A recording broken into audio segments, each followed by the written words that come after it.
Nave cohort, we are here, and it is Saturday morning, which means it is time for Pilum Teaches DCS. This is, as usual, a typical Pantheon Initiative sponsored and official training type scenario, focusing on the F-15E Strike Eagle. We're going to be talking a bit about the rear seat, how it works, general responsibilities, conduct some air-to-ground missions, and talk a little bit about bindings. We're also going to do a little bit of air-to-air today with the front seat of the Strike Eagle, obviously.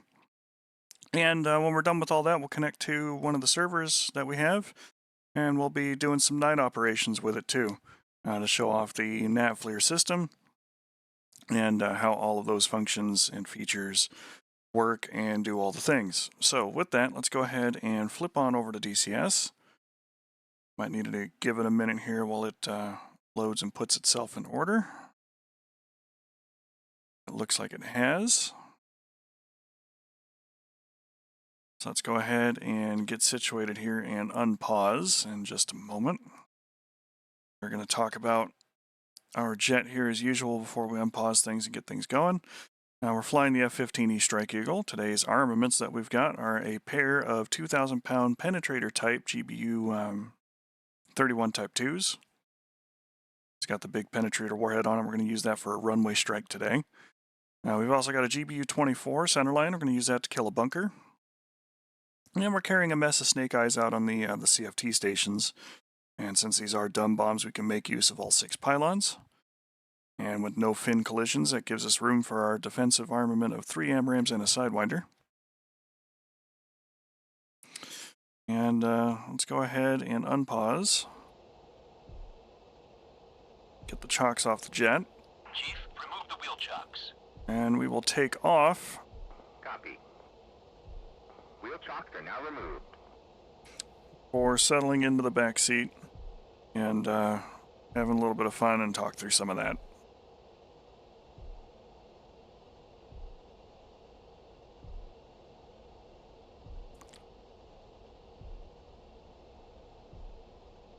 Some of the textures are still loading here on Afghanistan. It's a little bit of a chunky map.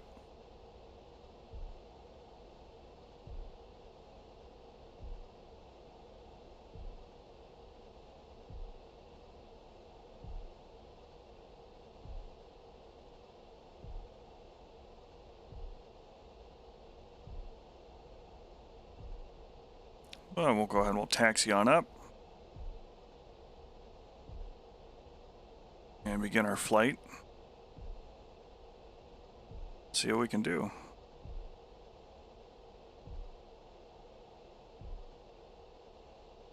It's an interesting runway. At first I thought the textures and such might have been missing. But it really does kind of look like it's just hard scrabble ground with some paint marks on it.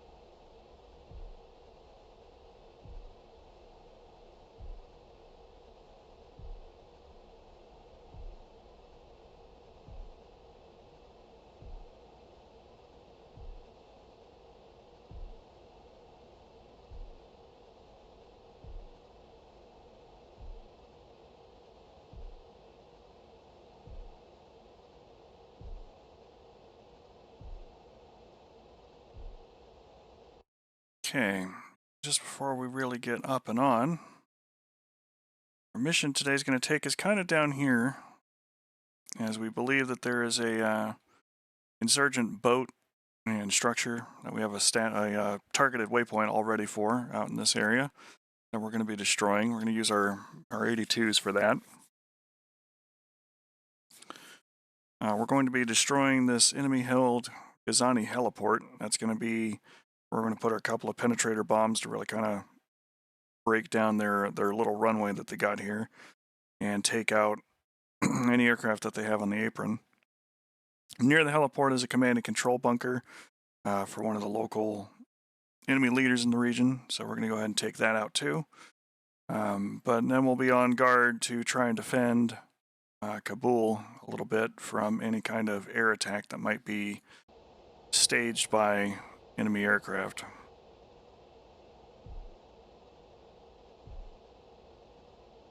So let's go ahead and take off. We'll get to our hold pattern here, and then we'll talk a little bit about the back seat, some bindings, general responsibilities, and go from there.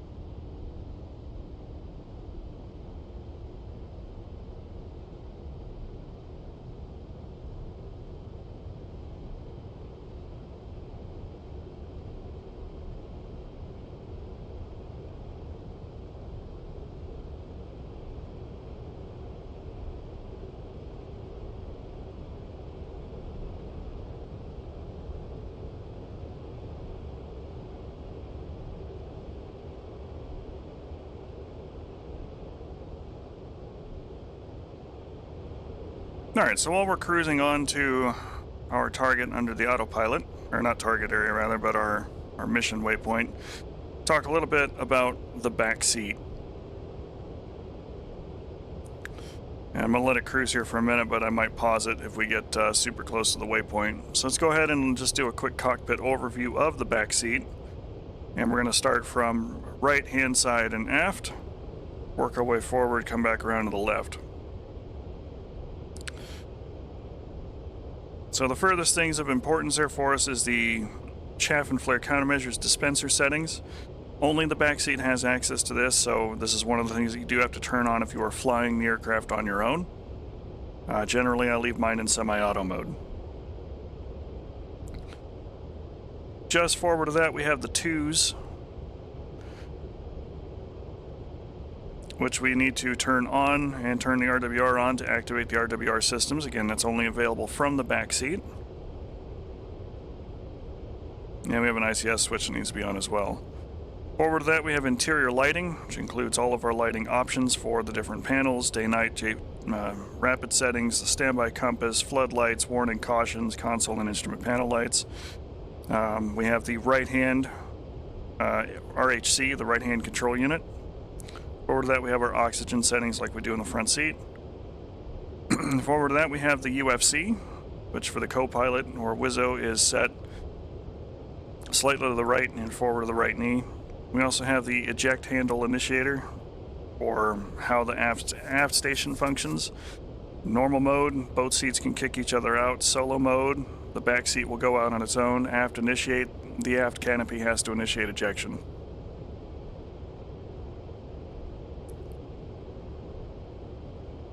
UFC functions identical in the back seat as it does to the front seat, and it is synced between the two seats, so anything you're typing on the scratch pad, the pilot can see appearing on their own UFC. Forward to that, we have all of our standby instruments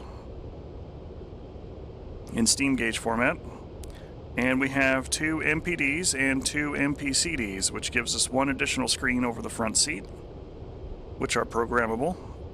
And the most important thing here with that is you can see that there are 2 hand control units. The right hand control unit is responsible for these 2 screens on the right, and the left hand control unit is responsible for these 2 screens on the left. There are duplicated flight control flight control equipment in the back seat.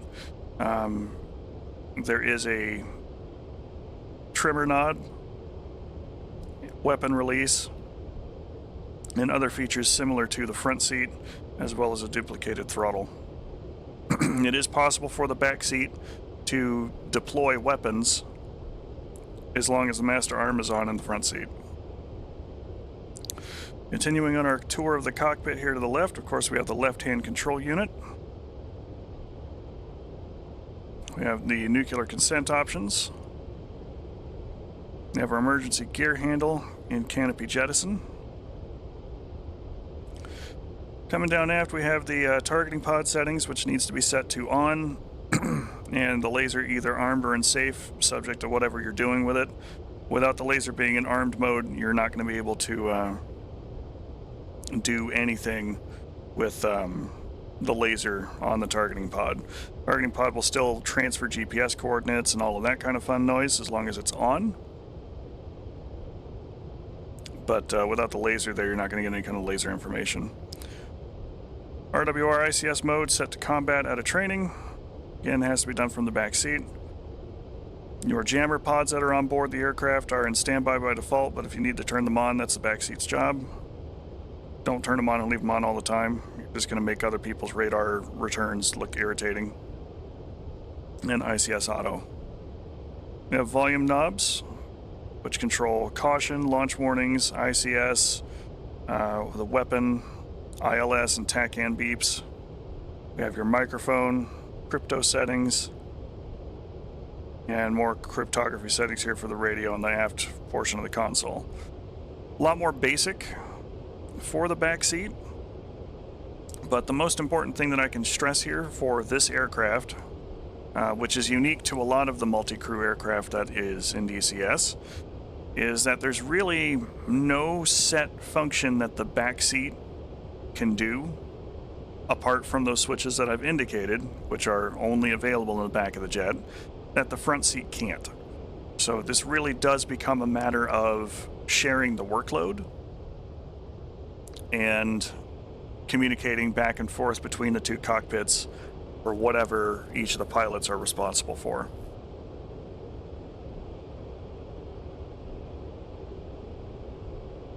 Just going to check on my HUD repeater here real quick. We're about 18 miles away, so I am going to go ahead and pause once I get back to the armament page,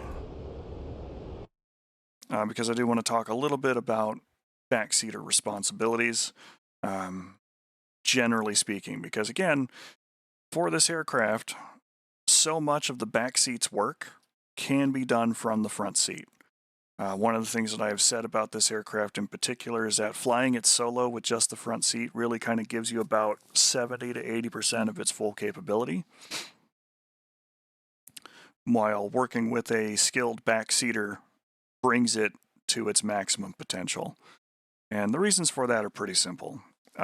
With having the advantage of an extra set of eyes, you've got somebody else who can look around, keep an eye out for things.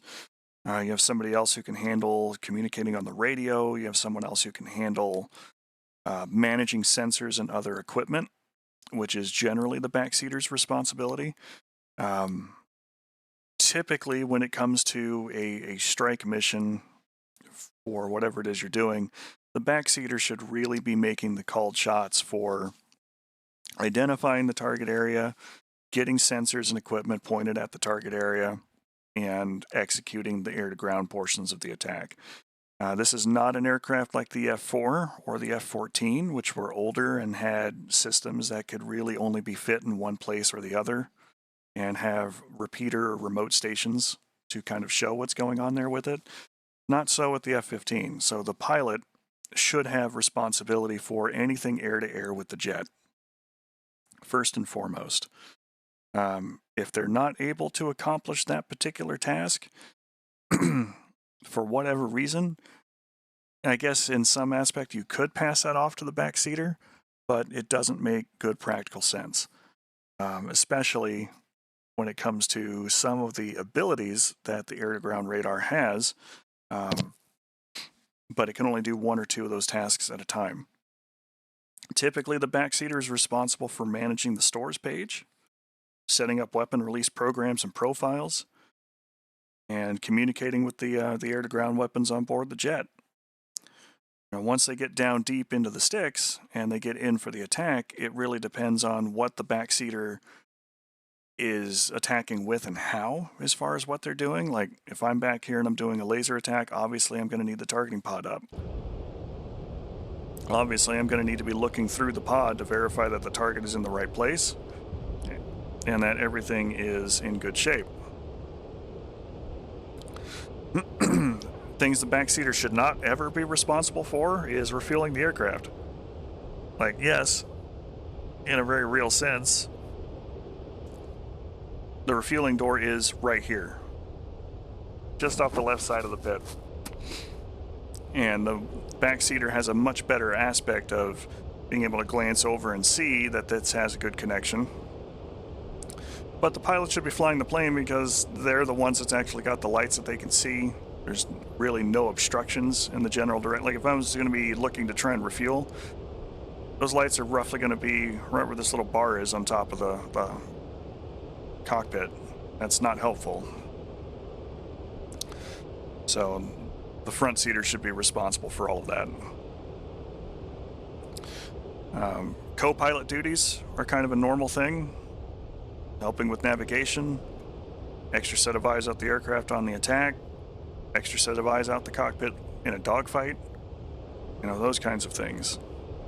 But the big one is going to be passing everything back and forth.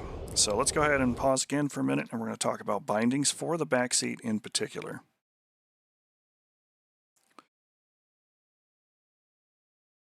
Now, the first and most important thing that I will also say for anybody wanting to do things in the back seat with the Strike Eagle is, unless you happen to have a couple of sticks for left and right hand that you wish to use for the LHC and RHC, which if you're building your own sim pit and you've got that kind of extra scratch laying around, more power to you. Go ahead and bind them both individually. However, Razbam was very good at us for giving us an option to flip which hand set. So you can bind everything for the LHC and just use a single button press to toggle the hand controller swap, and now all of your commands for the LHC are working on the RHC. So let's get up here and we'll talk through some of what these are, because we're going to be using these words as we talk about things. Auto acquisition, aft, forward, and press functions identically to what the front seat's auto acquisition switch does. It does all of the same things. Press will step you back and unlock targets, take you out of an auto acquisition mode, anything along those lines. Auto acq forward will toggle your zoom settings for your pod. Auto acq aft will do all the functions that auto acquisition aft does for the front seat. Your castle switch, aft, forward, left, right, and press. Those all function very similarly to what they do in the front seat, but there are exceptions.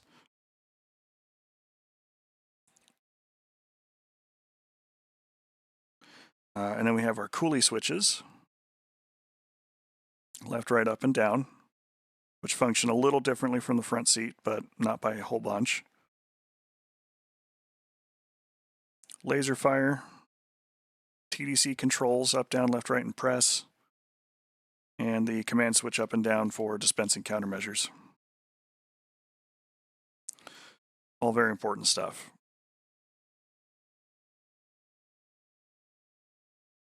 And then, of course, the aforementioned toggle hand controller swap.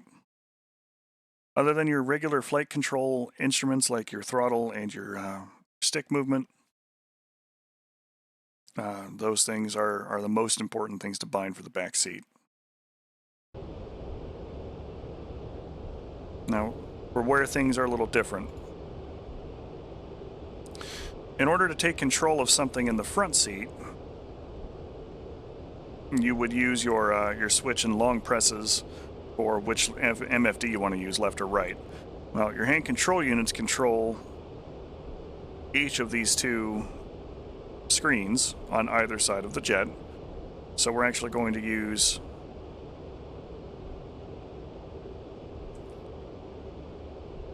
the coolie forward long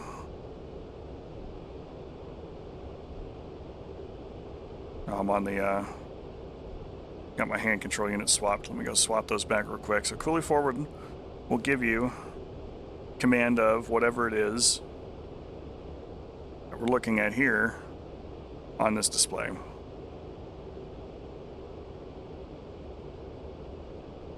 going to go ahead and just pull up air-to-ground or air-to-air radar here on the MPCD, because you can't do air-to-ground on a colored display. And if I do coolie aft, that will let me select this left-hand screen as the sensor of interest. Coolie forward, coolie aft.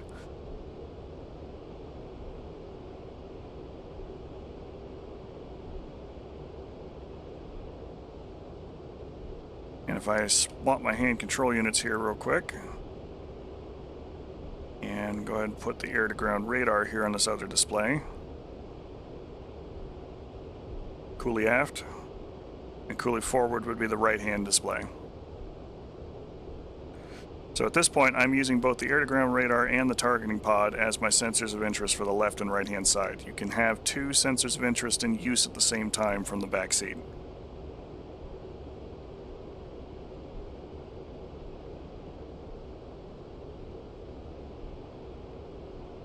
We're just going to go ahead and bring that back to the armament page. And swap our hand control units here to the left. So steering and other information, waypoint use, putting all that kind of stuff in, it's done right through the UFC just like it is in the front seat. There are no differences there. All of the same things apply. But if I put something on the scratch pad, and I jump up to the front seat, it shows on the scratch pad and the front seat of the aircraft as well.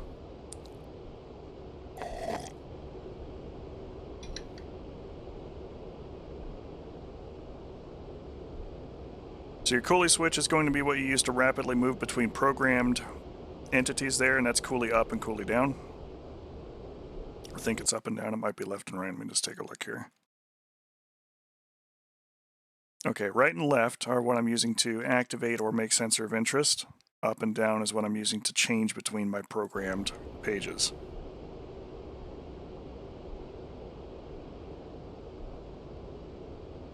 So let's go ahead and take a look at our attack waypoint, which is going to be waypoint 3, and we're going to look at it with the radar. So we go ahead and toggle to the air-to-ground radar. Bring up 3 decimal.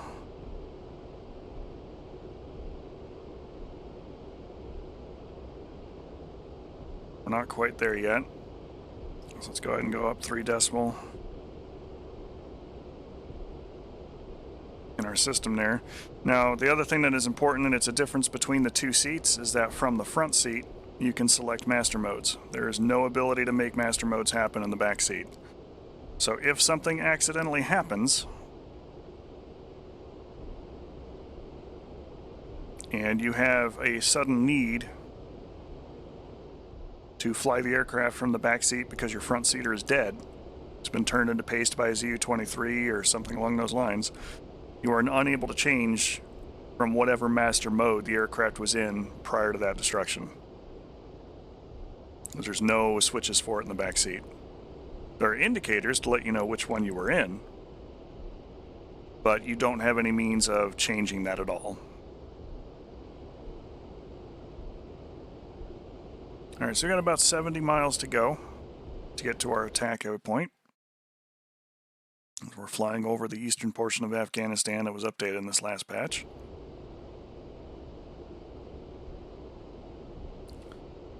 And we're going to be conducting an attack using our Mark 82s, which we have selected here in Program 2. We have a quantity of 4, a ripple interval of 150 feet. And at the moment, we don't have any air-to-air RWR contacts other than our E3 that is up there keeping us informed.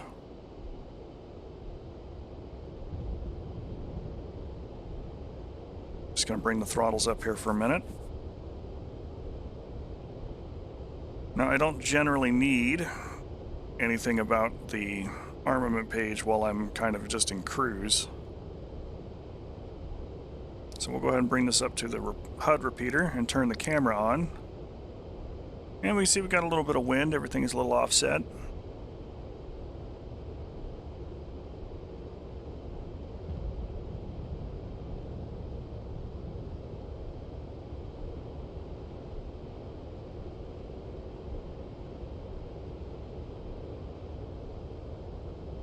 But since this is an attack waypoint, we are in air-to-ground master mode. We are all ready to rock with our bomb fall line there.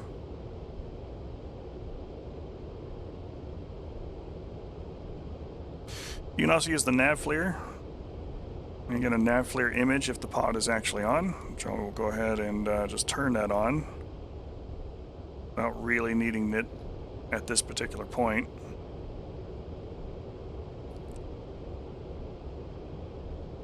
You kind of see the nose of the aircraft there. as compared to the daytime camera there up front. The HUD repeater's kind of nice if you have to do any kind of flying whatsoever from the back seat, such as, you know, cruising home because of battle damage or something along those lines.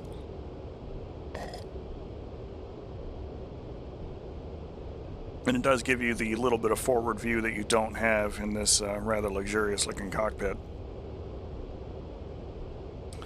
Other things that you can't do from the back seat that you can do from the front is actually turn the master arm on. And all of your exterior lights.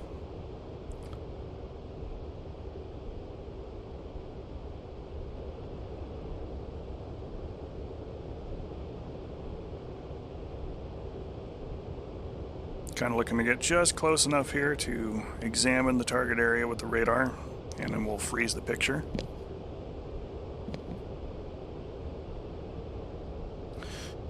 Generally speaking, when I'm riding in the back seat and I've got, you know, Trigger or whoever else up front, and I'm in here and I need to use sensors, I will inform him that I'm doing so, rather than simply just taking it.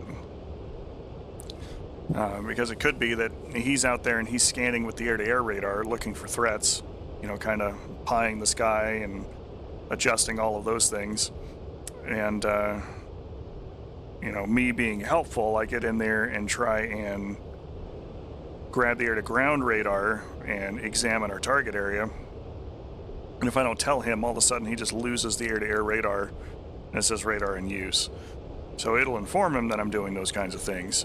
But because communication is so critical between the two seats, I will typically go or say something along the lines of my radar or your radar to inform him that, you know, I am using this for a task. And then provide him directions too, you know, because like right now we're on a waypoint course direct for our target area, which is going to be in the blind zone of the air-to-ground radar. So if I need him to offset, it'll be, you know, like offset 45 right, offset 45 left, trying to keep in mind where our aircraft is relative to where all of the other threats are, and have him turn in a safer direction so that we can get a good scan of the target area and then be able to conduct our attack.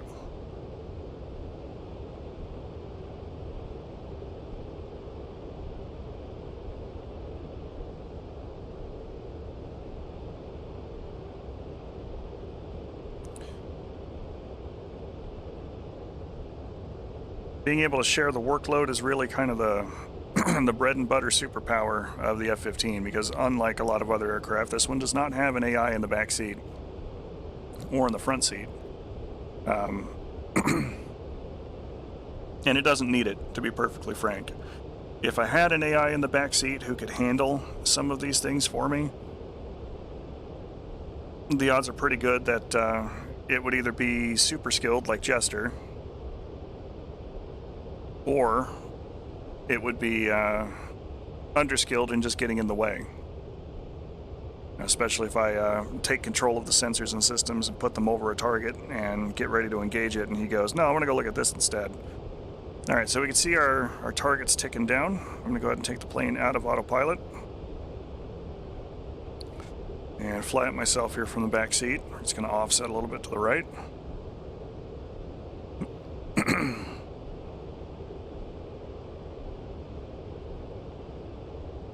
Just like we would in the front seat. And TDC press.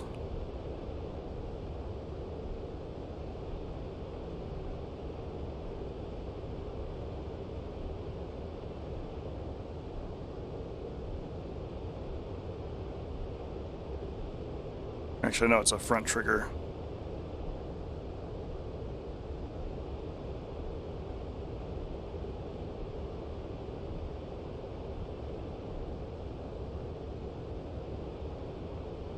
Front trigger pull there for that. Which is different because it'd be TDC press from the front seat. Full action on the trigger rather than half. Alright, and we're going to go ahead and freeze that image, just like we would in the front seat with our laser button. If we adjust the gain a little bit, we can see that we do have a target area there. Got some boats on it. Looking good.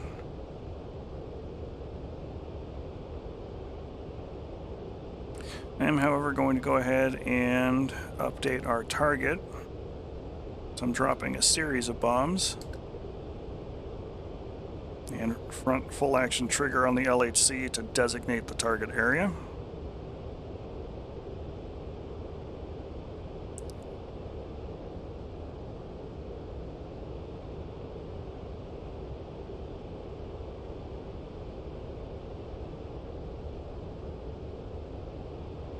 And since it is kind of nice outside right now, flip on over to our pod.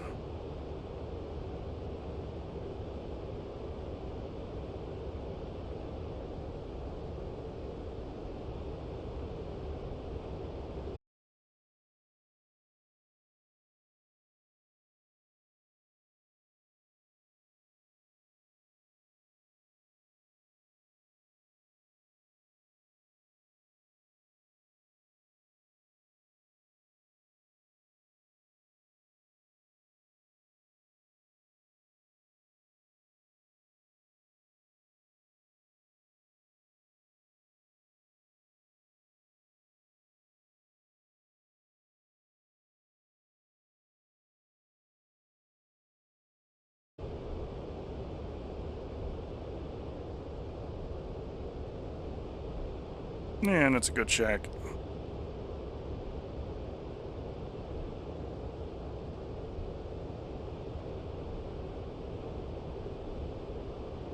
Excellent. Alright, so let's go ahead and move on to our next target. Gonna be steer point 4, and because it is 4 decimal,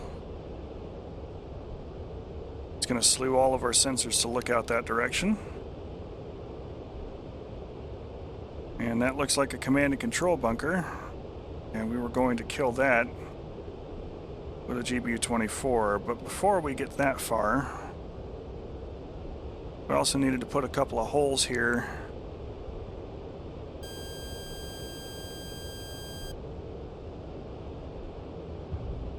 Hello, Mr. HQ7.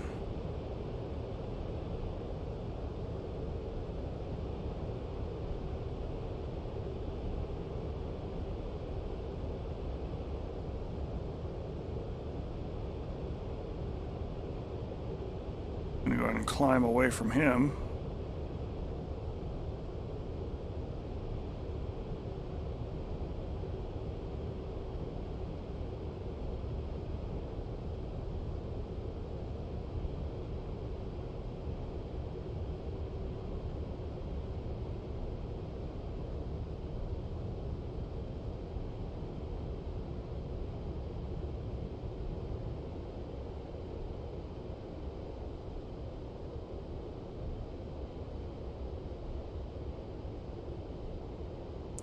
Up steer point 5. That's going to be the middle of the runway there.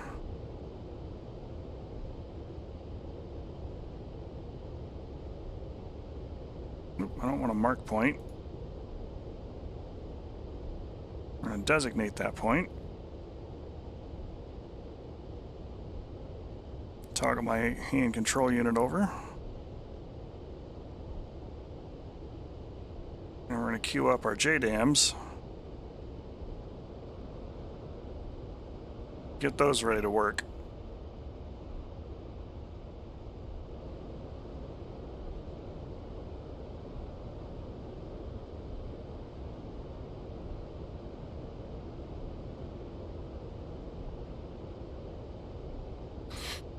That said, though, with that HQ7 in that general area, we're going to go ahead and call a little bit of an audible on our weapons usage here.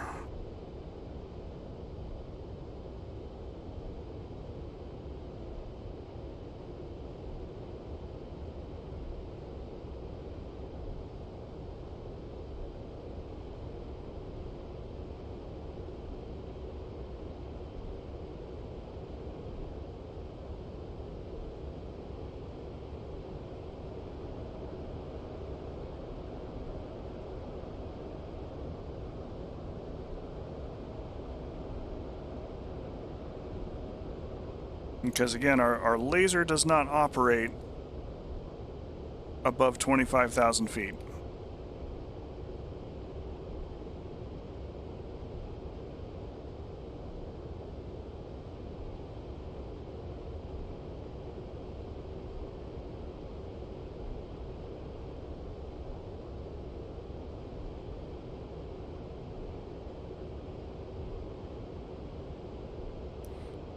We're just going to go ahead and designate.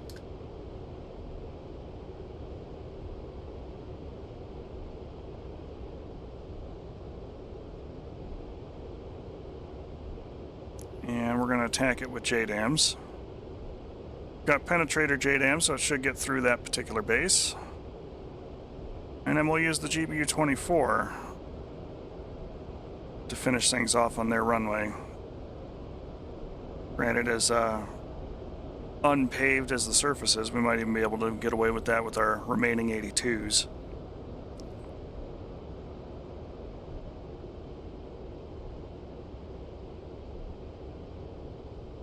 Alright, so smart weapons are programmed. Let's go ahead and actually select that program area.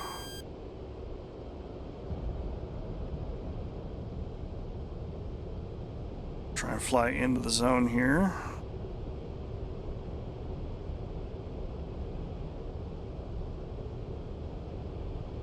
Oh, he shot at us.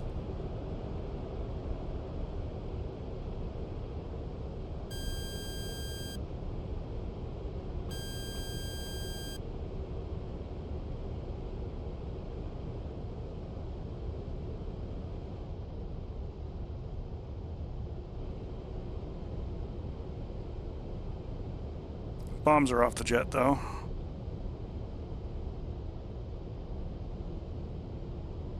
So a small impulse from that weapon. That's sneaky.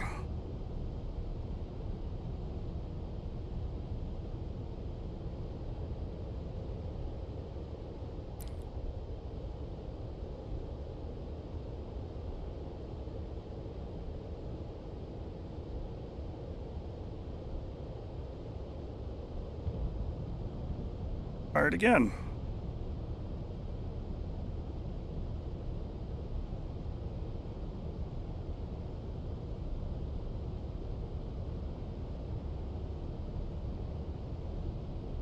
But now he's very dead.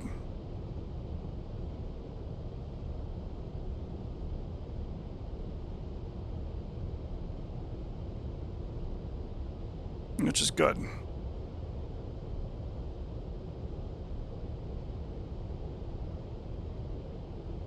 And at upsteer 0.5, we can see that struck that target area pretty well.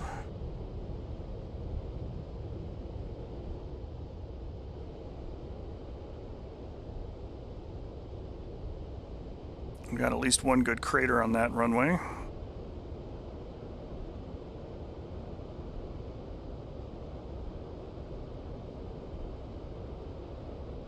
Now, if I actually had a real front seater in the front of the jet, I would be providing directions pretty much the whole time. As far as where I need him to look, where I need him to go.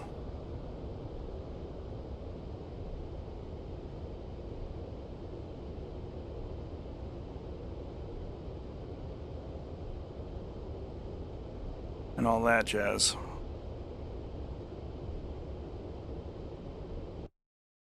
And the one thing that I will say is that there should be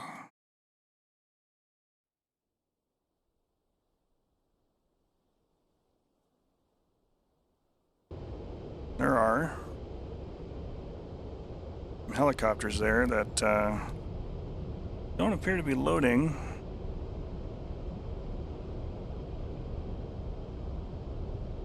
With our textures here.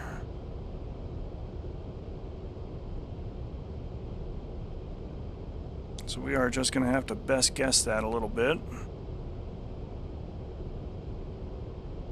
And go with they are located about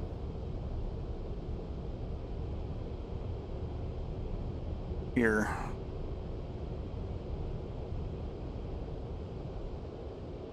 Okay, now this time we do need to make sure that we are down lower in altitude.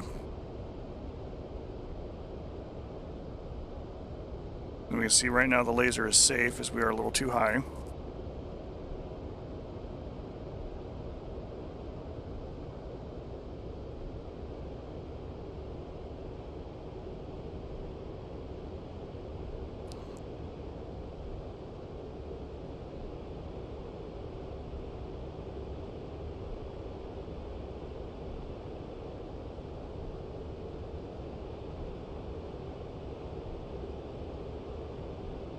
And now it says armed, so we are at a good altitude. I'm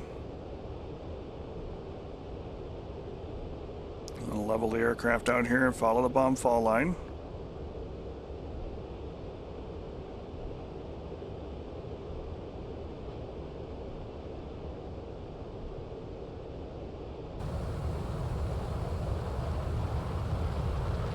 It's a little disturbing to me, the little pitch up that we get from that. And we can see that those things are coming into view, so let's aim for right in the middle.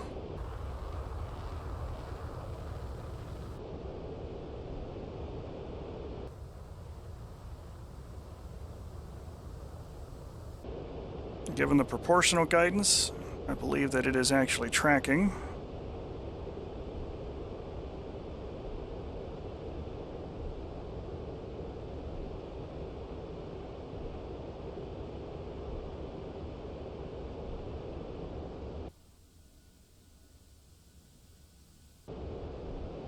So we should see a boom here somewhat soon.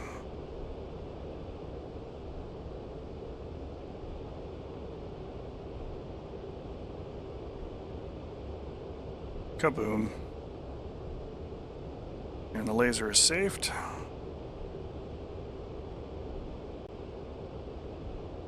And we have successfully taken out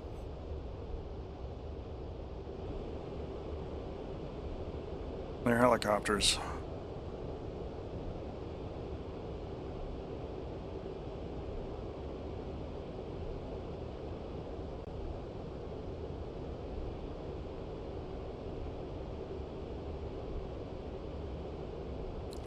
Or at least most of them.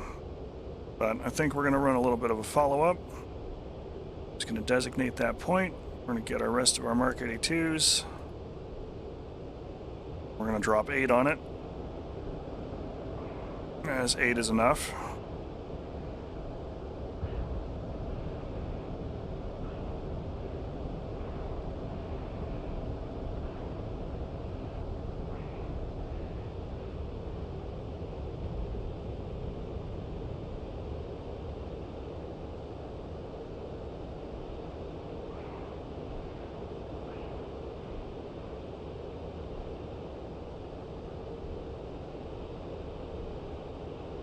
Yeah, I think we were too close.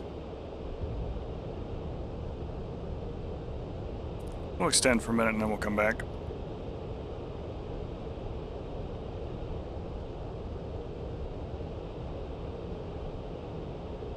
Does mean, though, that I want to attack it from the other side. And then we'll jump in the front seat and we'll do a little bit of the air-to-air work.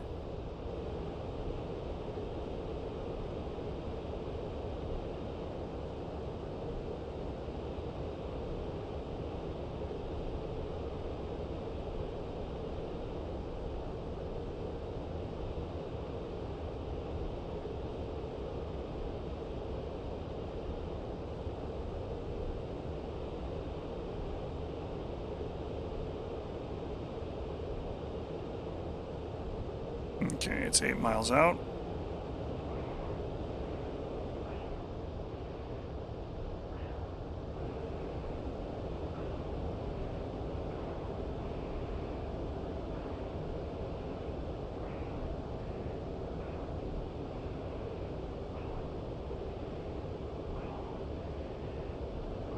I do kind of want to overshoot it a little bit here because we're dropping iron bombs, which are not guided.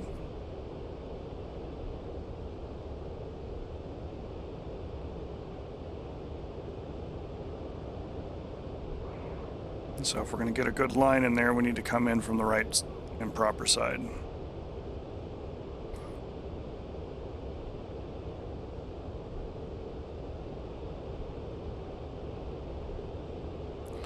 25 seconds to go.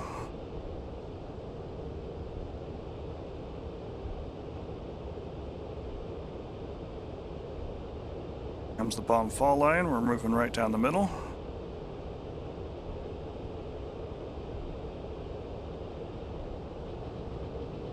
Triple 8.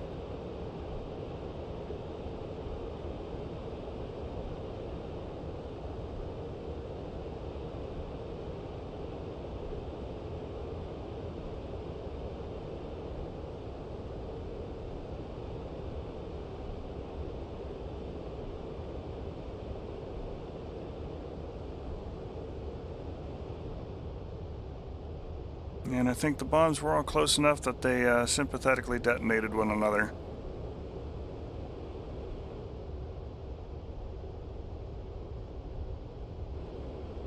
And that's okay. Jump in the front seat. And we'll worry a little bit about air-to-air. Overlord 1-1, in field 1. Request bogey dope.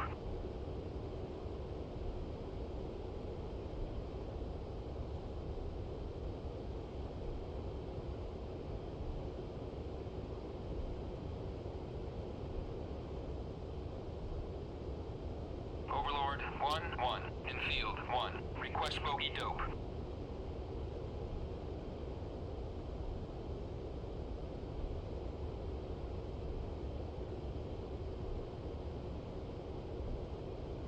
Let's try the default channels here. Overlord 1-1, in field 1. Request bogey dope.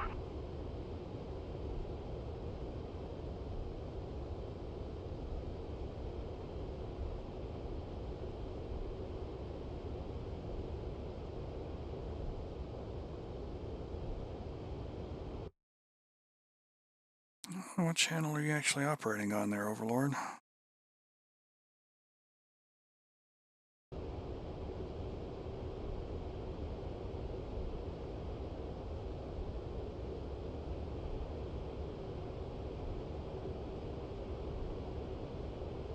Overlord 1-1, in field 1. Request bogey dope.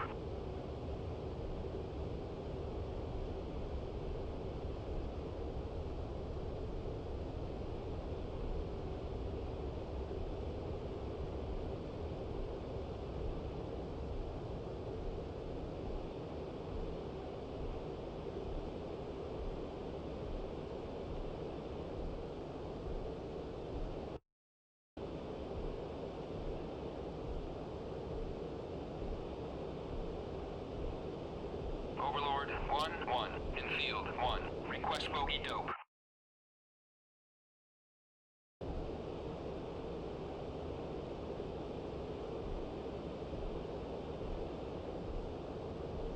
Okay. We'll look for these potential bad guys here the old-fashioned way then.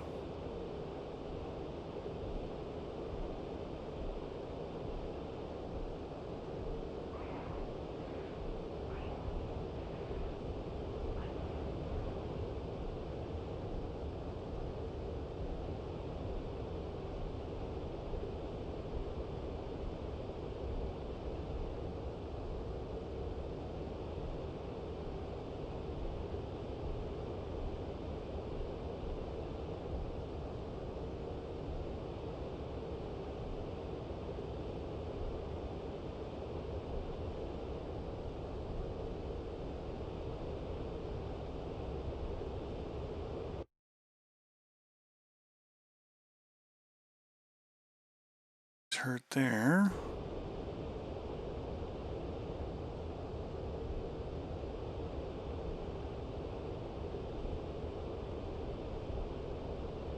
We should have had a couple of unfriendlies show up here by now. But we still got gas, so we will take a look and see if we can go stop them.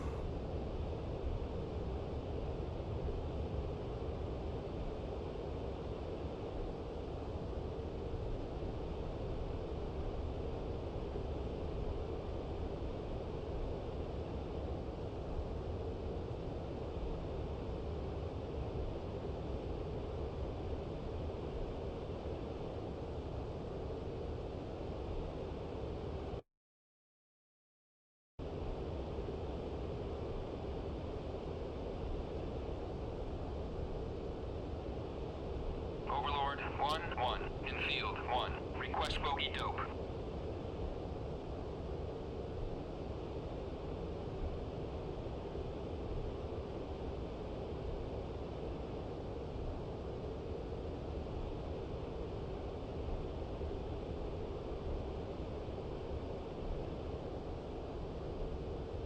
See if the tanker's at least talking to me there.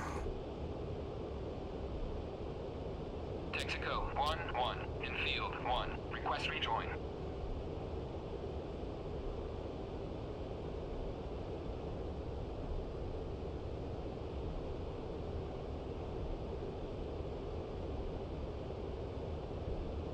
Texaco 1-1. In field 1. Request rejoin.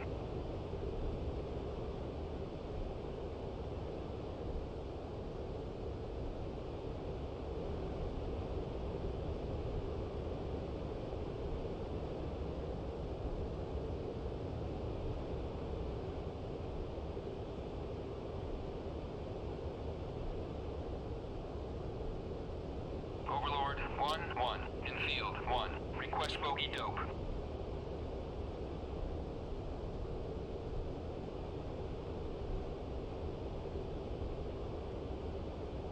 It's very inconsiderate of them. I'll have to take a look and see what their actual settings are.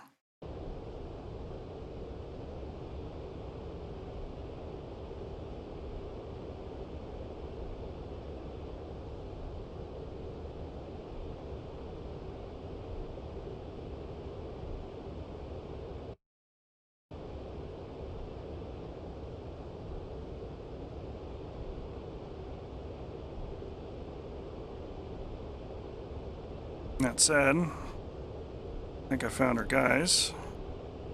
So let's go ahead and talk air to air while we cruise towards the target. Obviously, we are in the air-to-air mode for our radar. You can take the little steering bug and move it to the edges of the screen to change between a high and slightly narrower cone to get faster returns. Elevation controls are on the left, and mileage is displayed on the right. Or on the left, rather, in the upper left corner. At the center of the bug, it's showing you the two altitude bands for maximum high and maximum low that it's currently searching at. Right now we're in a 160-mile search. But if we do a TDC to press, we can go into a single target acquisition, but if we do auto acquisition forward, while we are scanning for the target, but before it catches, we can change to a track while scan mode that will allow us to lock our target up and make further investigations without alerting him that we're doing so, other than the search pulses. We can then go ahead and take one of our controls here, which is coolie switch right, and with the NCTR on, it will attempt to identify the target as long as they are mostly nose hot to us. Otherwise it'll return an unknown.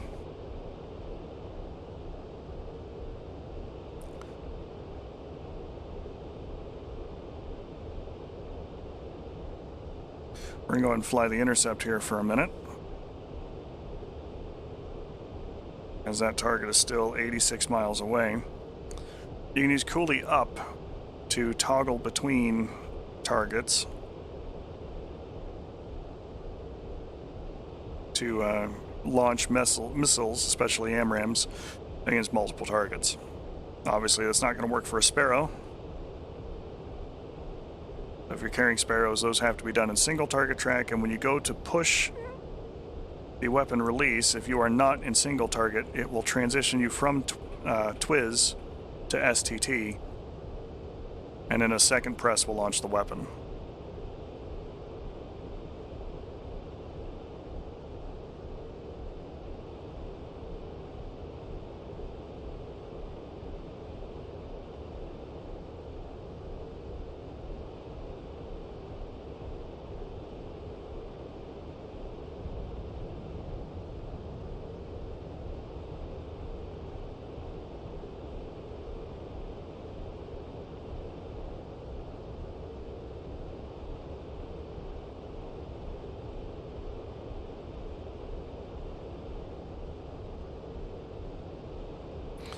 Now, in this case, I know because I put these people here that there's a 2-ship of aircraft out there. However, they are flying close enough formation that at this range the radar can't discriminate between both of them.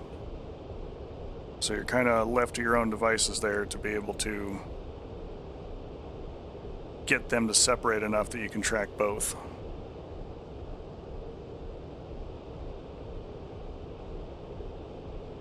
But just like other aircraft, you've got the little square box in the HUD to show you where the target's locked on. You have a dot that is best intercept.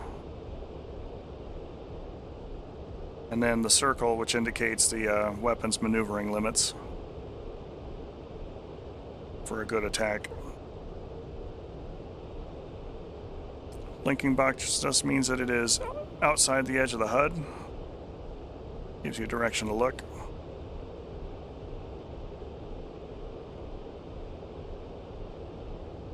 And on our radar, this number over the target indicates that what their altitude is in angels. Now if we do coolly left, we can use the IFF system, and any friendlies will come back as an open circle. You do have to press and hold as it cycles through the different IFF modes, and I'm not getting a friendly return from these two. Just going to bring this down a little bit to shorten the range because we're getting to 40 miles. Now the blinking on the radar indicates that we don't have a very good lock on them.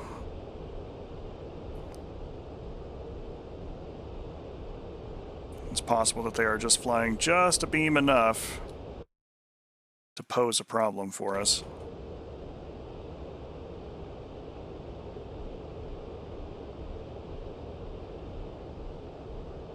And as we get closer, they should become solid and hopefully turn their noses towards us before we get to visual range. And we can successfully identify them with the NCTR, which is the non-cooperative target recognition.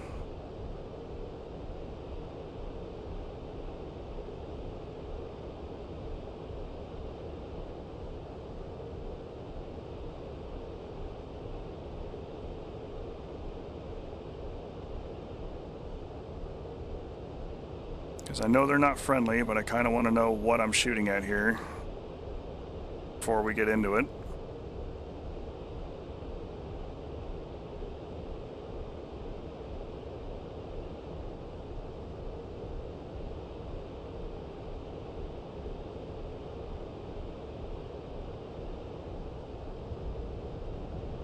Just going to put them on the gimbals here for a minute, see if I can't make myself get out in front of them.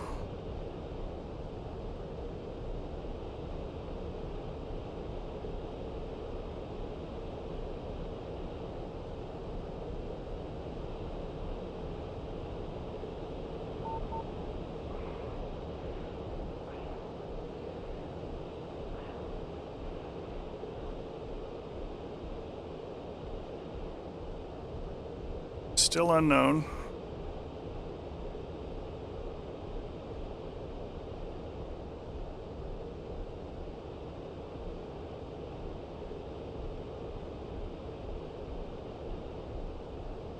They've not locked us onto us yet.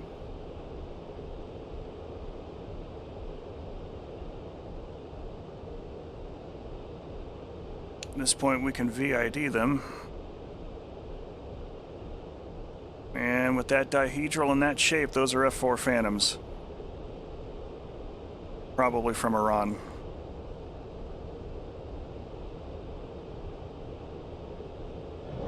Fox 3. And Splash 1 Bandit. Now we're going to go ahead and put ourselves into a dogfight mode, and with no target lock, that's just auto acquisition forward.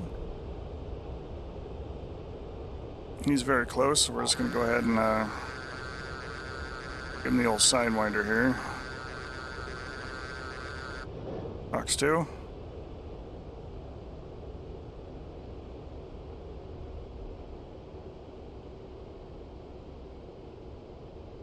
These boys were configured for strike.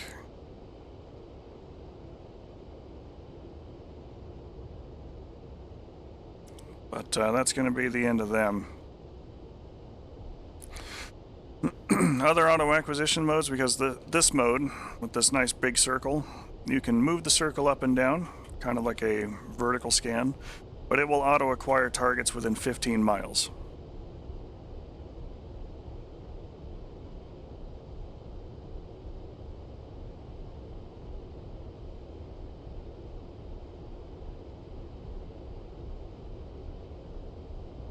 If you do an auto acquisition forward long press, you can get a smaller bore sight, which is a 40-mile auto acquisition.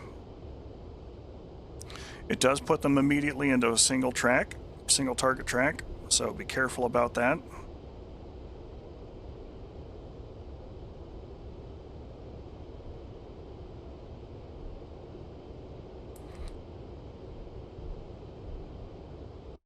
And of course, as we come back to adjust our controls,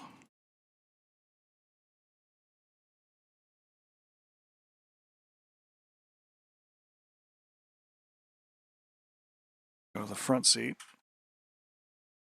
The weapon cycle loop, if you've got a multi-position switch, you can just set it to gun, SRM, MRM, but I use a push button to kind of toggle between all of them.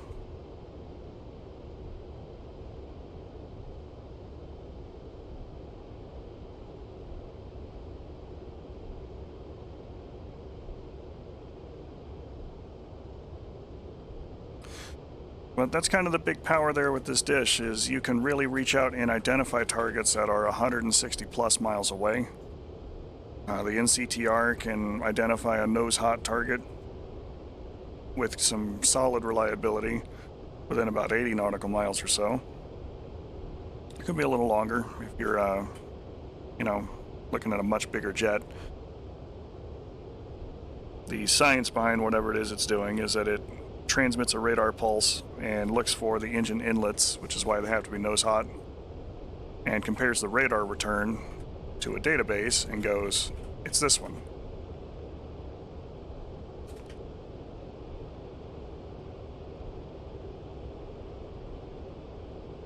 We're about 17 minutes away from returning to base. We got about 8,000 pounds of gas, so we should be able to get there.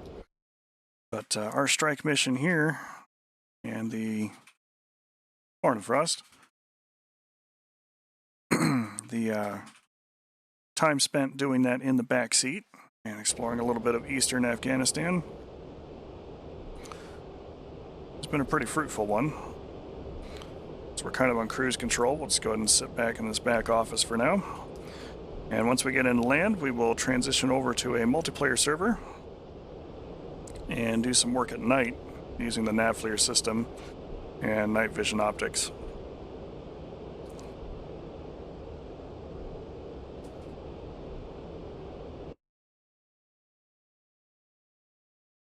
Let's come back and review our strike targets here. We had a command bunker with apparently a T-72 that escaped the carnage. But an HQ-7 that shot at us a couple of times and did not thrive. We had our helicopter base here. We destroyed the enemy's helicopter force. It's parked here. We put a pretty big-sized crater on their little runway. It's not going to stop any of the helicopters from doing their thing, but it could stop, lighter airplanes that are coming in, or any other VTOL aircraft that might make use of a short strip.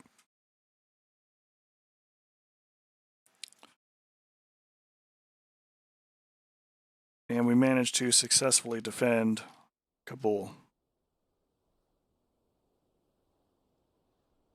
Our primary airbase here is ever so slowly dithering into view.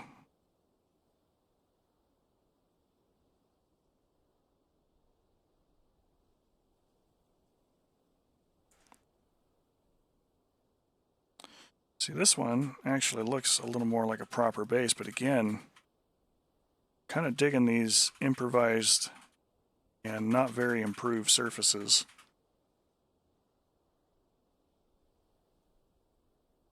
It's got some character to it.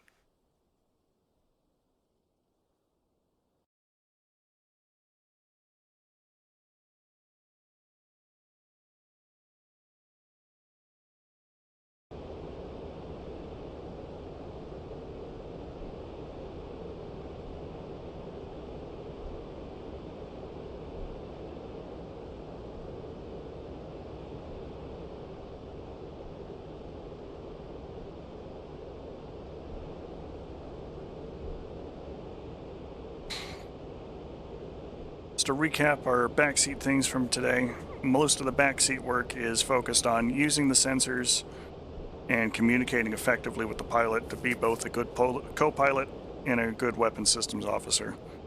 Primary responsibilities for the WISO are generally the air-to-ground attack and the overall mission. Now, the pilot can certainly offer their input as far as what they see and what they're looking for. But it is kind of up to them to kind of run the fight, and they've got plenty of electronic systems to make that work and have everything they really need right at their fingertips between the displays. Razbam being badass and Razbam, the difference between the left and right hand control units and being able to toggle between those at a push of a button. So even if you don't have a 2-stick setup for that, you can just use, one HOTAS and bind everything as appropriate for both the left control unit and a toggle switch to use the right control unit, and then still have your flight controls available to you. Because the big thing too is that these 2 sticks don't move. Like, the sticks themselves do not move. You've got little push buttons and little axes and thumb things in there to slew the sensors about and all of that.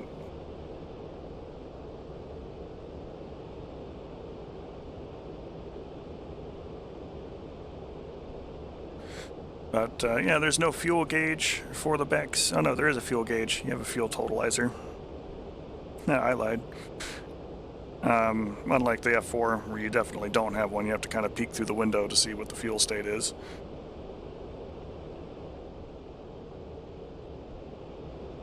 But there are very few things for either seat that are limited to either seat. Which means that your workload as a WISO really depends upon your pilot and the verbal or other contract that you present to one another.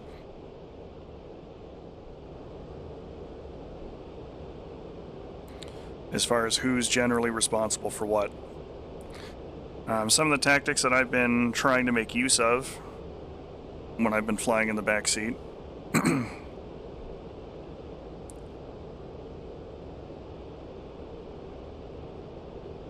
is to get in here and take an image of this area, like we did earlier, and freeze it, mark the targets that I need to, and then if I need to continue searching for more,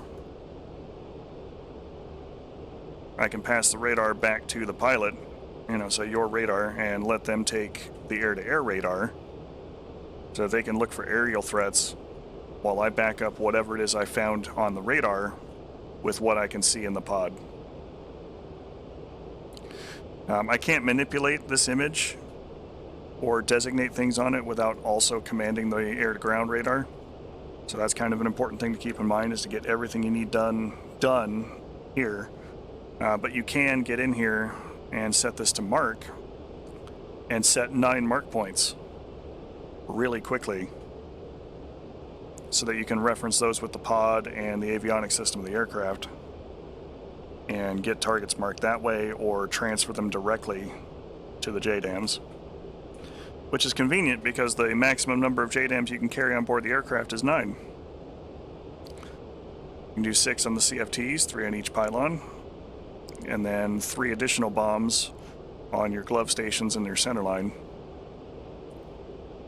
So it is possible for a skilled WISO to take a radar snapshot like this, freeze the frame, slew things around to create the mark points, surrender control of the radar back to the pilot, and then use those mark points and the pod, or a combination of both, you know, especially in like a low weather or a low visibility, bad weather environment, and get your GPS guided weapons queued up to where they need to go. Or trust the fact that your laser designator is pointed where it should be and doing what it needs to do.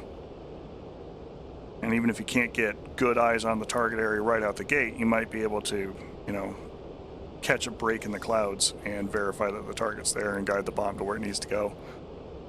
Or, you know, hand it off to your local Kiowa driver. Like, either of those is fine.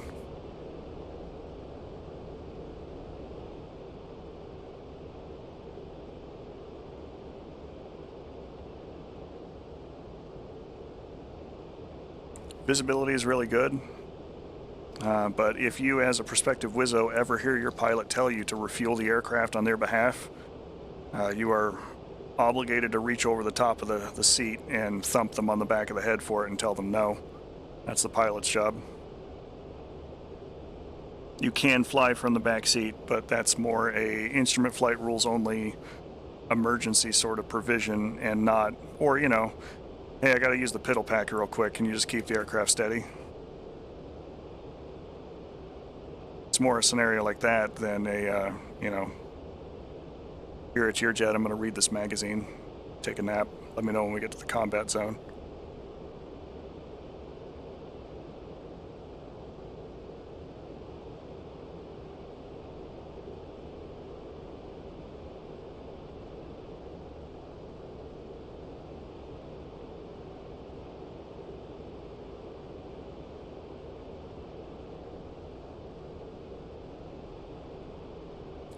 But a good F-15 crew, you should be able to set yourself up 40 or so miles away from the target area. Stay in a course flying towards the target, but abeam so that you get a good radar image for 20-30 seconds. Save that snapshot, turn away, and then let the Wizzo get in there and go, I want all these things to get killed. And then let the pilot know, hey, we're ready to rock and roll.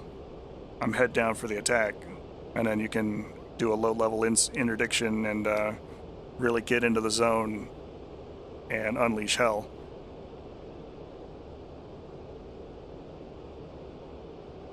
It really does kind of combine the best elements of flying a very capable air superiority fighter and a very capable bomber with the low-level, high-speed, fly by the seat of your pants madness of the Viggen. It really does just kind of combine all of those things in a platform that's got 22,000 pounds if you put bombs on it from wall to wall of fuel. The ability to go anywhere, fly high, fly low, work with a crew. It's just the best. Hands down.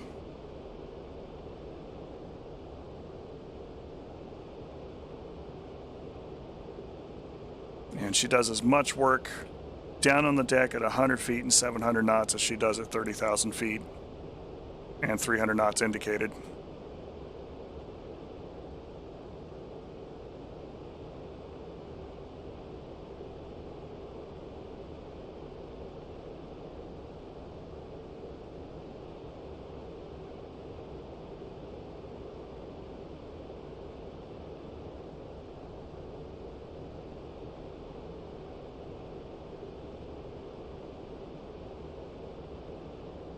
I don't even look at it as a downside that she can't carry harms and isn't going to. You know, even though I know that the Israeli Strike Eagles do.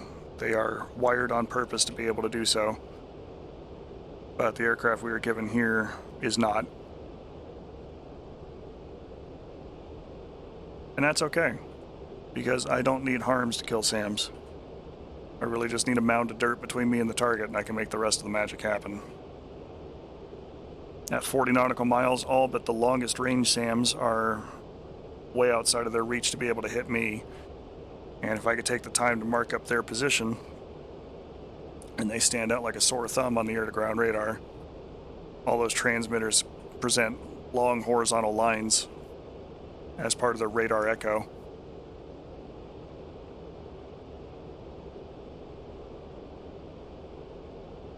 So if I could see them, I can mark them up. I can tell my bombs where they need to go, whether they are iron bombs or JDAMs, and chart the best course to be able to roll in there and get that job done. Very capable machine, and I'm very happy with it. Would be nice though if ED actually paid Razbam and got them the money that they need so that they can make more work happen. This aircraft does need an update, and there are some sync issues, which I will talk about now as we're cruising back home, between the front and the back seat. And all of those sync issues are tied to smart weapons. All the other weapons on the aircraft work out perfectly fine. Laser-guided bombs, iron bombs, cluster bombs, all of those things have no issues, as far as I can tell, in any method of employment from the back seat and the front seat. Everything is solid on that front.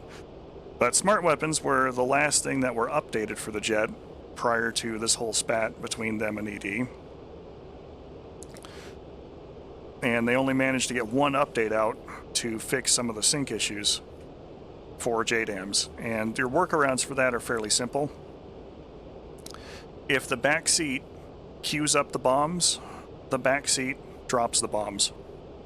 There's going to be desync between what the back seat and the front seat sees on the smart weapons page in terms of what bombs it thinks are available and where they are targeted. And if you cross seat those things, where the front seat goes up and goes, all right, well, I'm going to designate this bomb, and this bomb, and you can designate these bombs over here. If you do that sort of thing with it, you'll cause a problem. Some of the bombs will show that they are not targeting something. Some will show that they are available when they've in fact fallen off the jet. Other pylons will just not be selectable.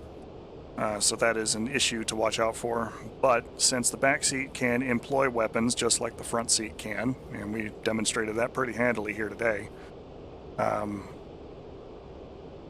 if the backseater sets up the bombs, the best course of action is to either have the pilot just fly the route or let the co-pilot fly. Use your HUD repeater and make sure you're in good parameters, and then unleash hell. Alternatively, if you get a good radar image and you set up a bunch of mark points and everything else, you can let the pilot be the one to transfer all of those things to the bombs and then have the pilot drop the bombs. But that is a little bit more of a clunkier workup. So if you were to employ this aircraft using smart weapons from the backseat, it's almost my recommendation there that you just let the backseater queue up the weapons and employ the weapons for smart bombs. And just let the pilot fly the plane.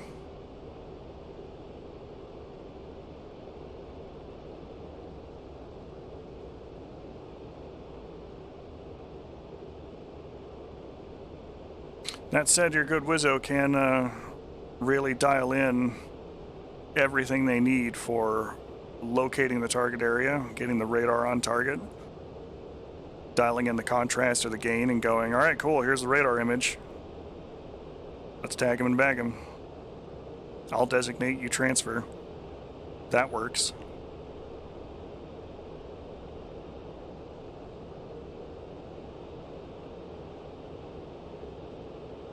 But that's really the only major sync issue that Trigger and I have found through reflying and retesting.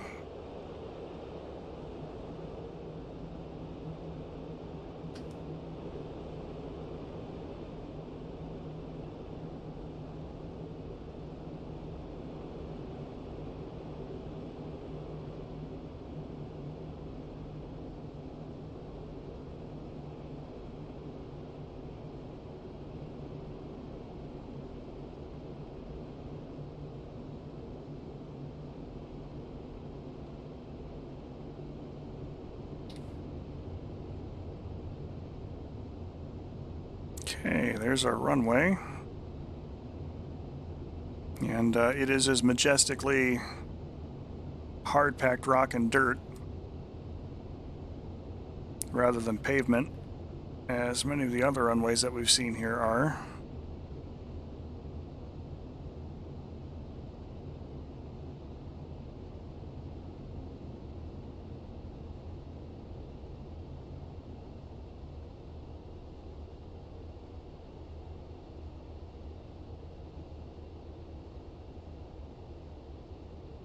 kind of makes it look like it's badly rendered textures, but that is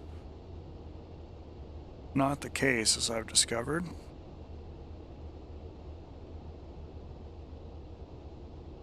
Oh, why'd I set the turbulence this high? It's because I like bad weather. Bad weather, dust, or artificial ways to challenge. Altitude. Low altitude. Thank you, Betty. Coming into land, though, so it's cool.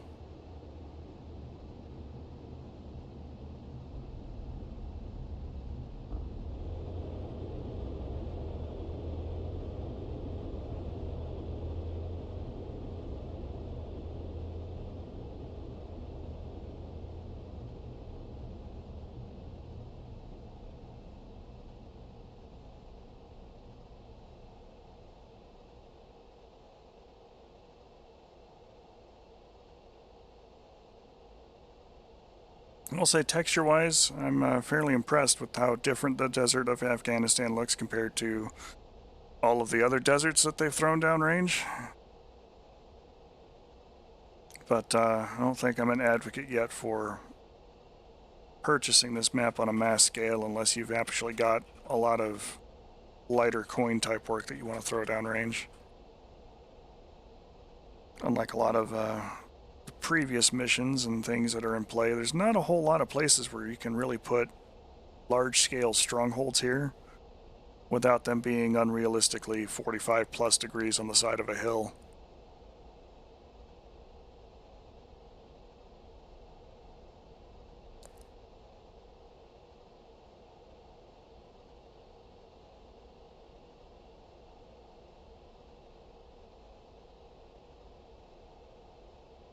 God, I know this looks just like a parking apron, but this little desert scrub grass that's everywhere is just making the inner F-14 driver scream in absolute terror that the moment my wheels leave the tarmac, I'm just going to get stuck in the mud somewhere.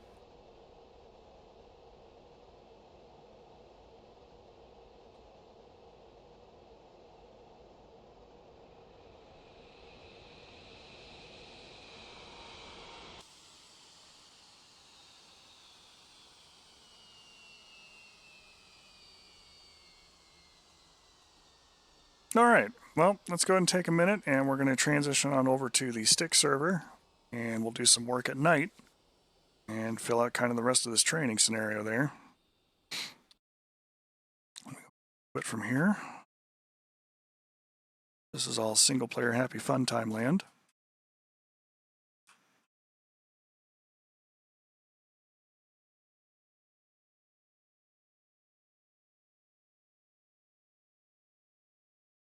And we'll go jump up on the server.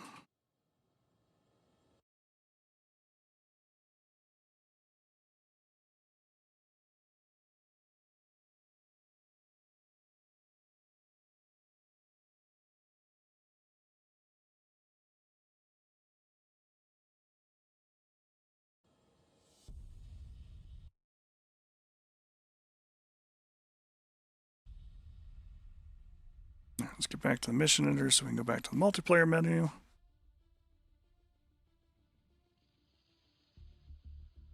And you can see the little mission we threw together for that.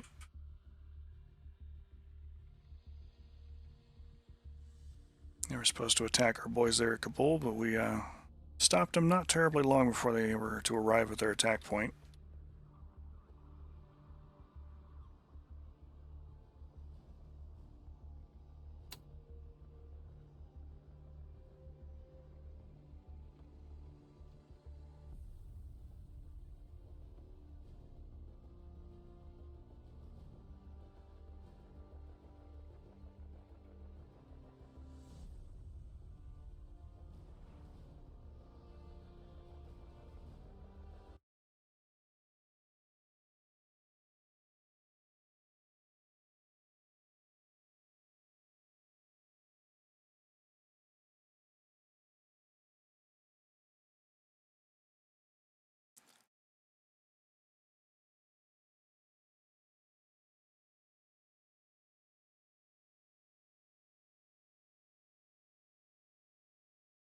Alright, it's going to be just a minute here while it loads up our mission.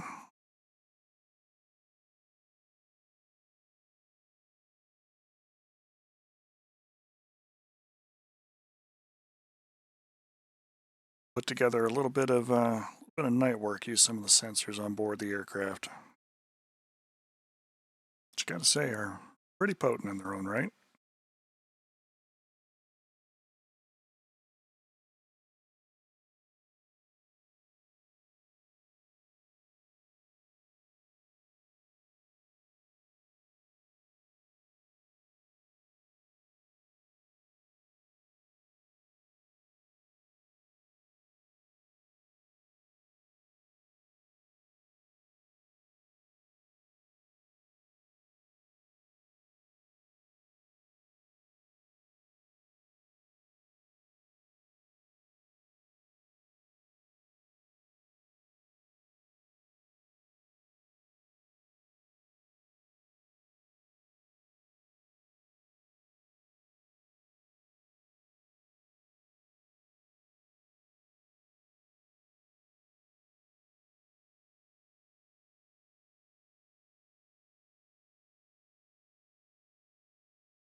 Just thinking very diligently about finishing up there so we can get into fly.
Alright, let's join the Blue Coalition. David is our starting point.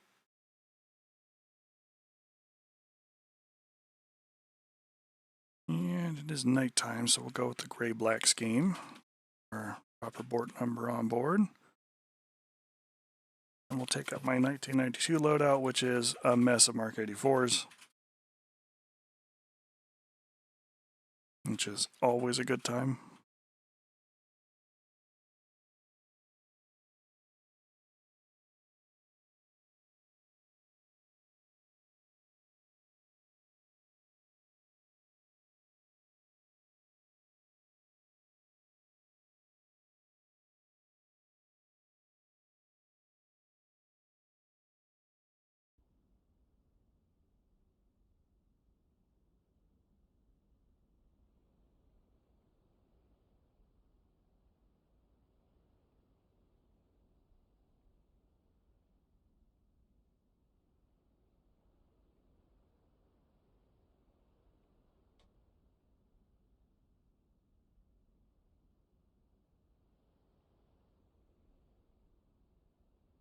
I'm actually just going to make sure that they put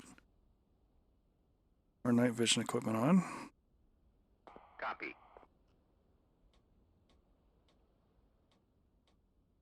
NVG installed.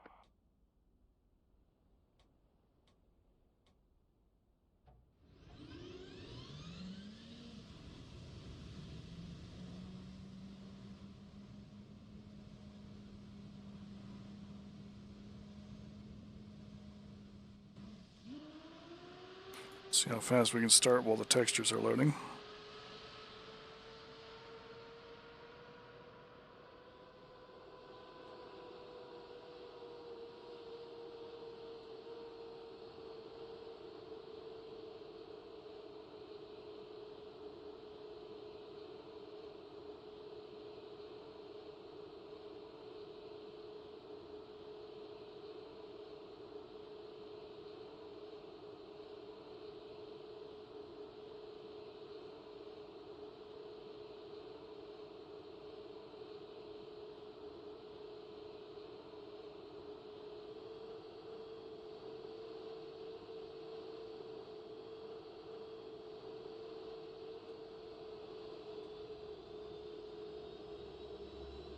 I don't need the laser at the moment, so I'm going to go ahead and leave that off.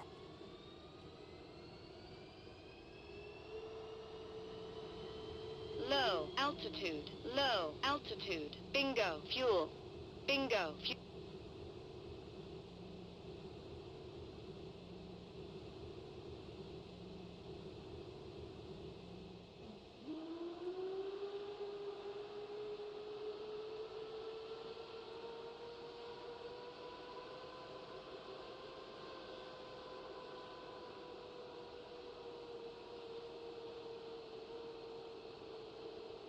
Okay, that's all starting up.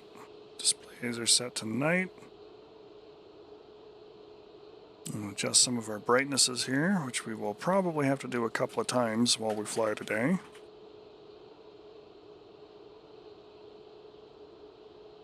Program up my displays so I can use the rapid cycle buttons to get to the things I need right away.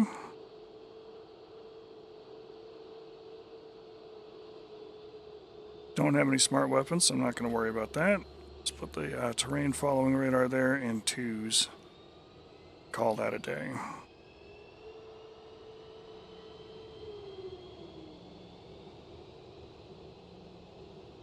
Set up our combat jettison to get rid of everything if we get into a furball we don't want.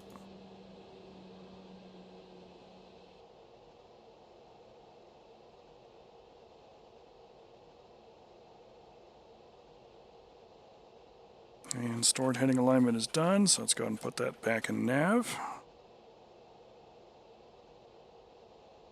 Chief, remove the wheel chocks. Alright, so to turn on the nav flare pod, a few things have to be done. The first one is at this switch down here for sensors. Nav flare needs to be set to on. Pretty self-explanatory.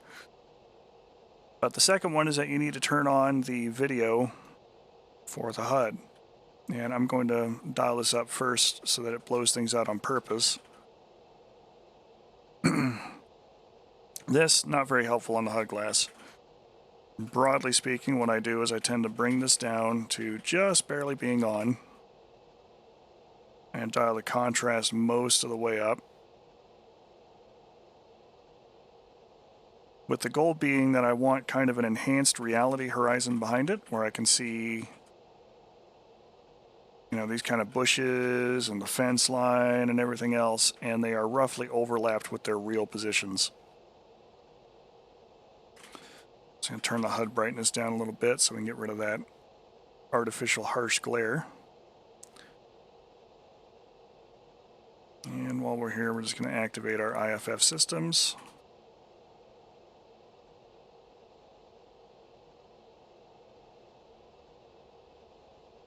Terrain following radar is ready to go. It's in standby, and we see nav flares in normal mode. We can go into the nav flare setup and re-bore sight it if it is not looking where we need it to look. The other thing to understand, and this is important for the aircraft, so we're going to come outside the aircraft and look at it real quick, is that this is the nav flare pod. And as you can see, the nav flare pod is offset from your real position in the cockpit.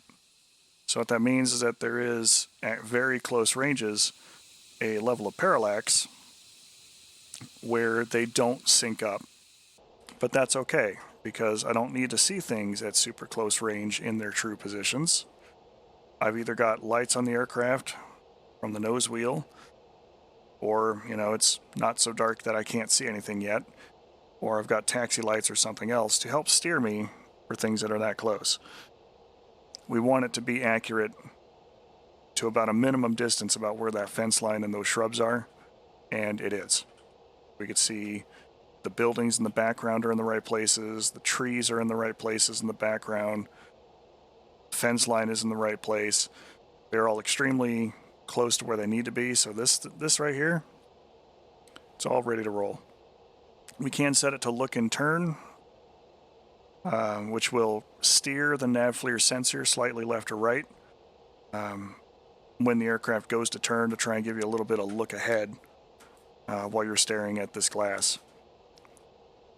As far as what we're going to do here while the sun is going down,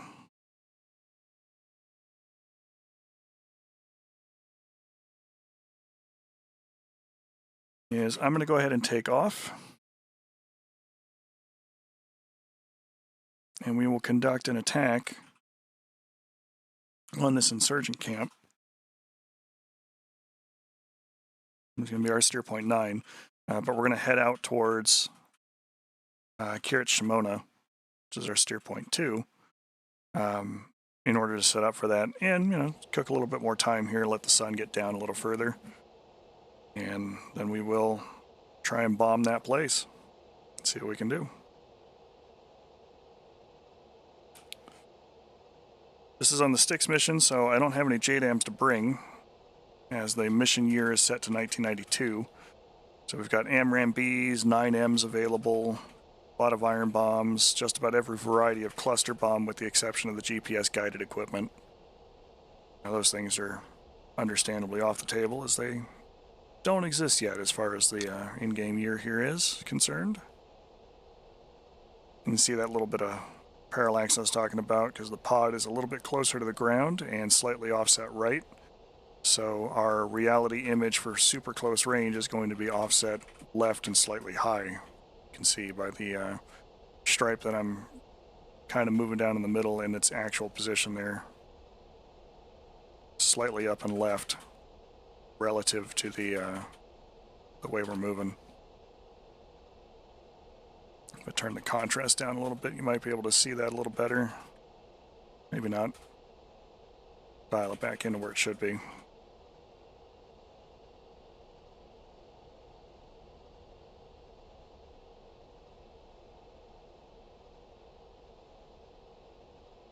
Oh, nice. That'll be a fun time to listen to.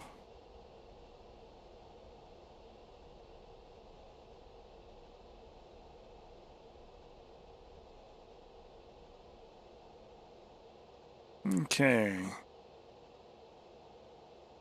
Put our flaps down.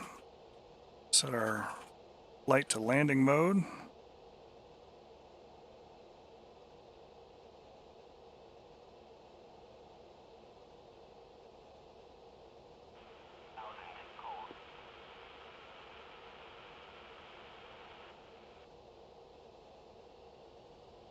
And away we go.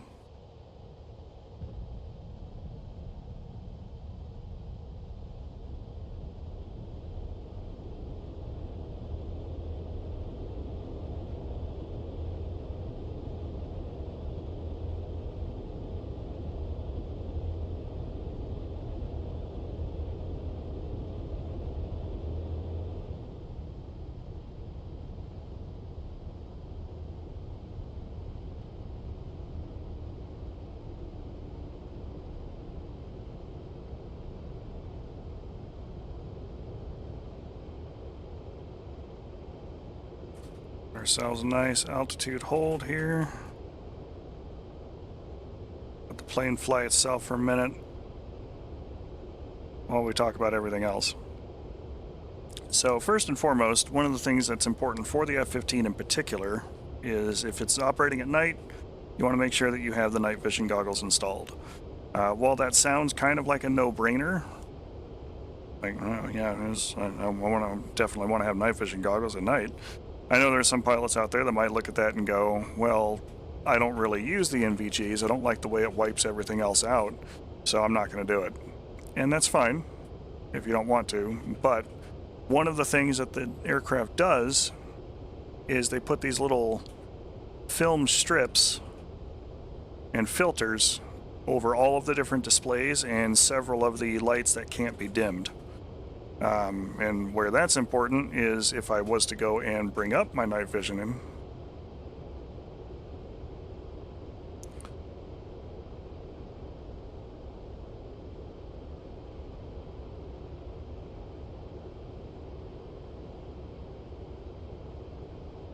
And trying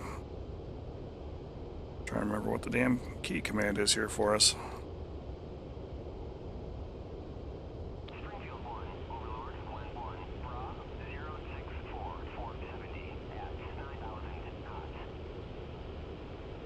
Left shift in. It's not right shift like it is in other jets, that's true.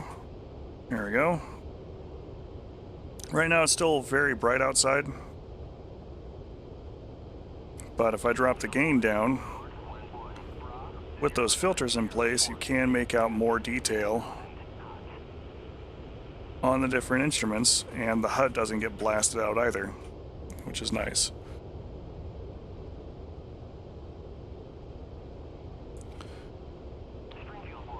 And those little strips of tape are present in both the front and aft cockpit.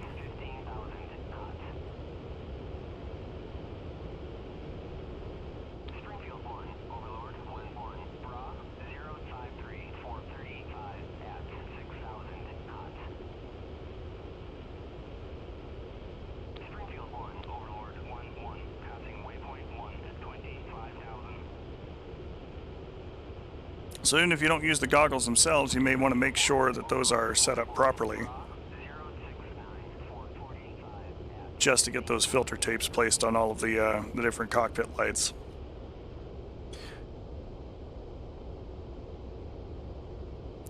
Making sure to change the illumination for both your HUD and the internal lights is very important, as it makes looking outside of the aircraft a little bit easier. And like if I get in here and just dial this, oh, wrong one, grab the HUD and dial it all the way up, you see a lot of this blurriness and fuzziness around the edges from being blasted out too much, which can lead to inaccuracy, because if you're looking for a small pipper that's only about as wide across as some of these decimals that are on the screen, and they get blasted out all to hell because your HUD glass is up too bright,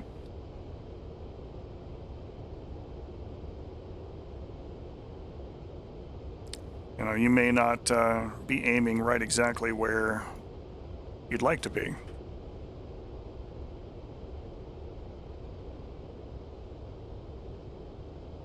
The same goes for your displays. Like if I go ahead and pull up the targeting pod, this, not very helpful.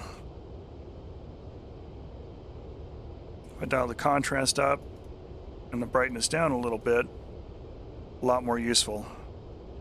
See a lot better definition, that kind of deal. And that's important.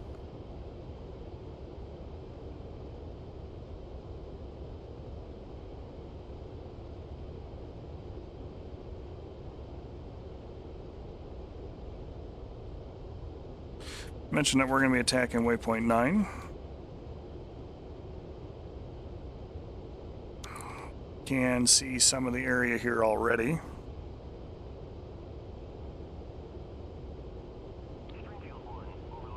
And it is offset that we should be able to use our air-to-ground radar and give it a look-see.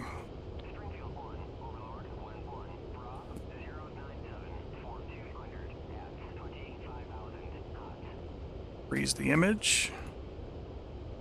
Play with our contrast here a little bit. I kind of want to look down this way a little bit.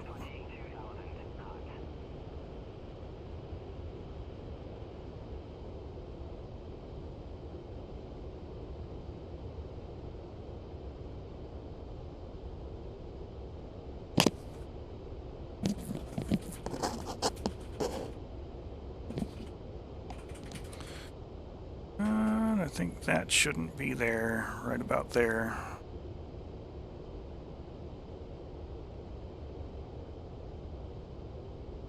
designate him as a target first, and I'm actually going to go up a single mark 84.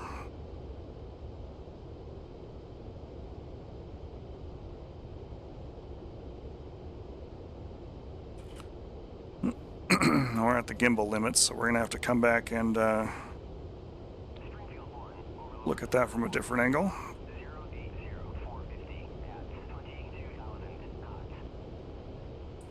Most of our targets are out to the east, so I'm going to turn to the west to keep some standoff distance from them.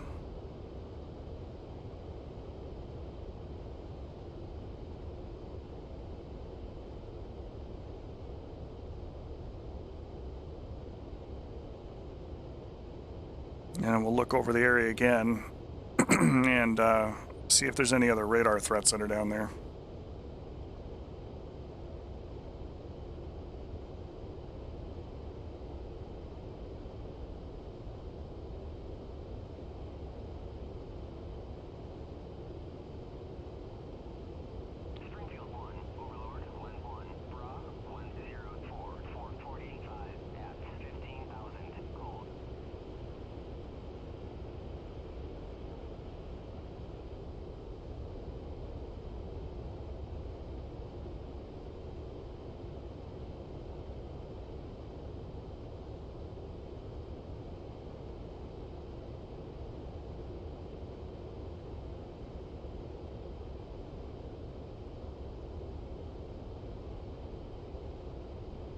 Now that's going to give all kinds of good insights there, Frost. It's a good catch.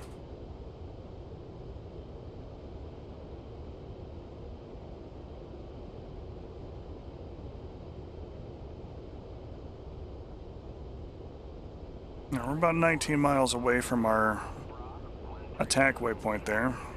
So we're just going to turn back towards it. Trying to pay attention to our little display down there to make sure that our radar is close enough to be able to look at the area.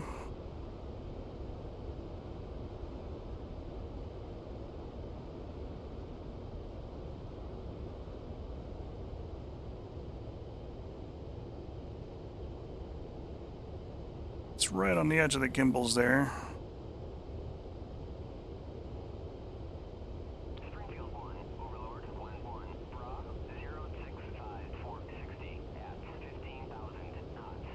Couple large radar returns, what looks like an outpost, some scattered pieces of armor, another large building.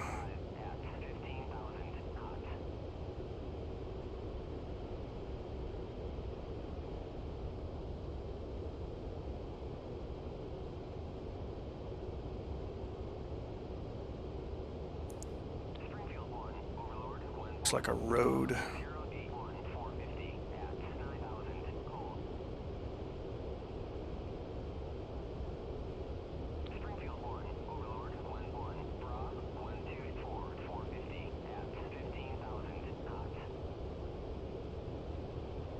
Oh, hello. See that? Kind of right under the crosshair.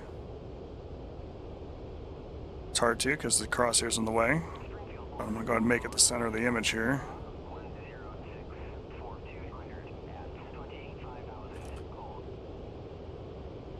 Four little vehicles there and across.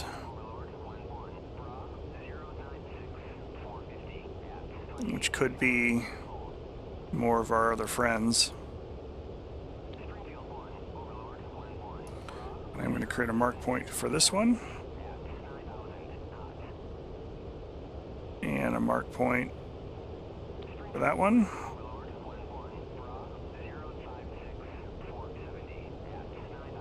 Mark point for the bunker. Mark point for the outpost. Now I got a bunch of targets marked, and if I snap on over here to the pod,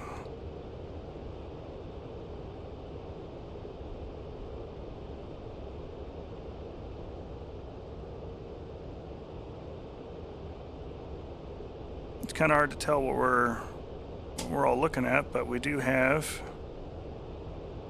our primary target that we marked some time ago over there.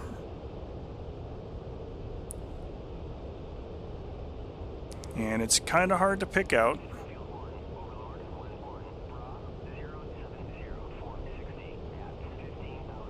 But that is a Tunguska.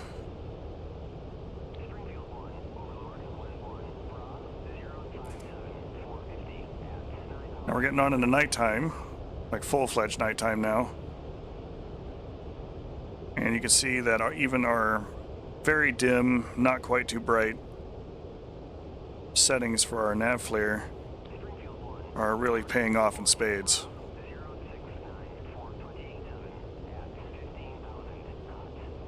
Master arm is on. We are 7 miles out.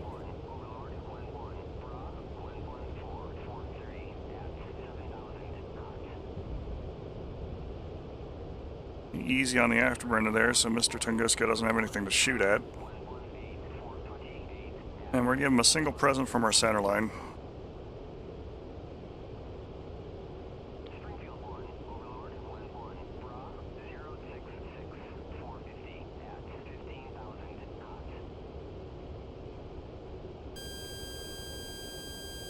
It's an SA-2 looking at us off in the distance someplace else. We're just going to keep watching this Tunguska until he dies.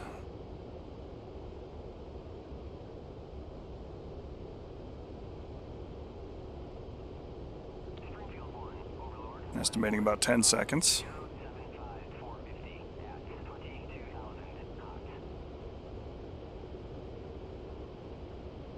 Kaboom.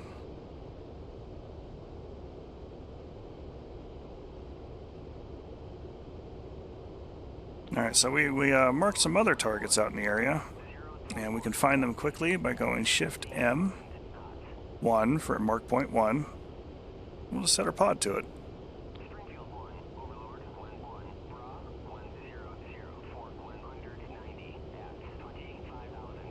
Snaps us right back to the point that we had designated with the radar. We can confirm with the pod that we are looking at a legitimate vehicle. We got a bunker next to it too.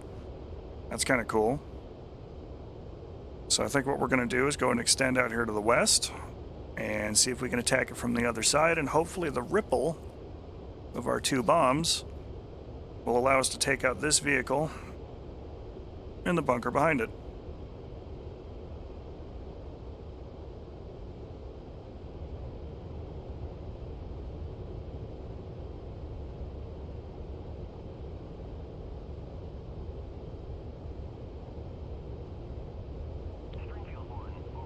That's the CAS objective being attacked right now.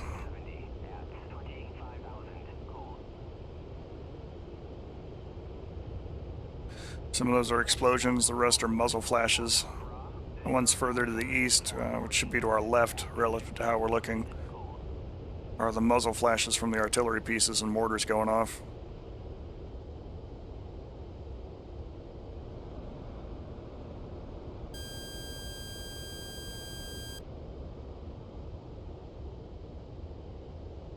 Yep, so while we have a minute,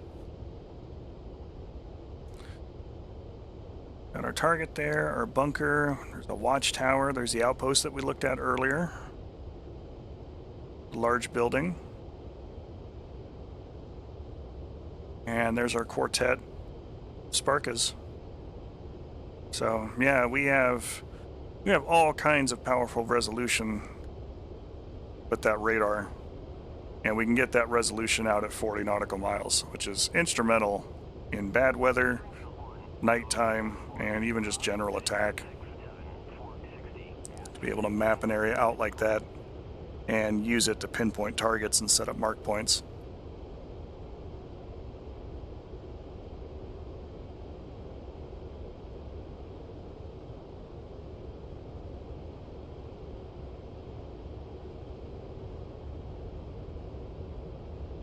Cloud cover moving in over the zone. Adjust my gain here a little bit as we're getting on into purer nighttime. But yeah, as you can see with the filters and everything in place, we can in fact look forward and read the HUD very clearly, and a lot of the other objects around the cockpit aren't blasting out our NVGs.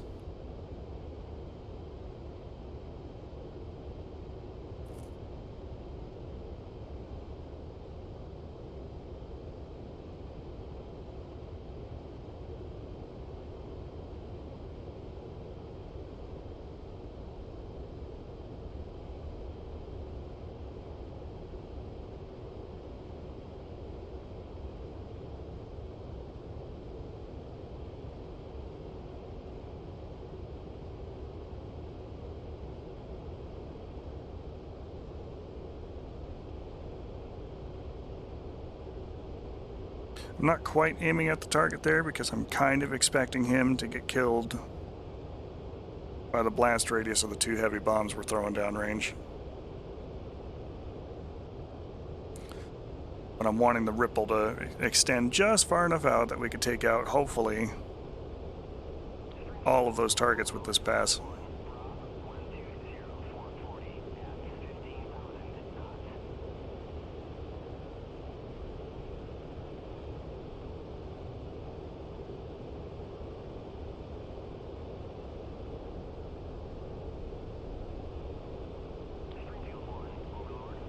It is a moonless night out here. Alright, that's the angle we want, so I'm just going to tighten up our turn here. 5 miles out, and ooh, just a few seconds from release. Pickle. Hello, Foxrus. Welcome to the channel. Alright, we got about 20 seconds there.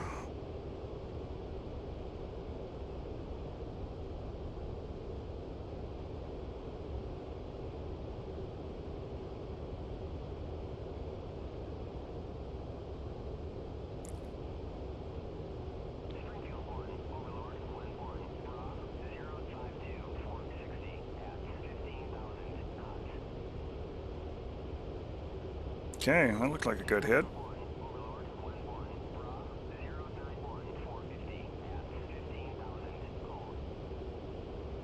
And we'll just go ahead and continue using our mark points as indicated.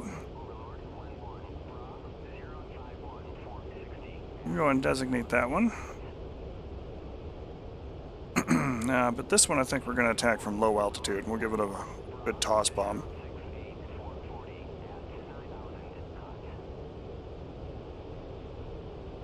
Yeah, sure. It's teaching day here on Pilum Teaches DCS, so Saturday's absolutely the day to ask some questions. What have we got?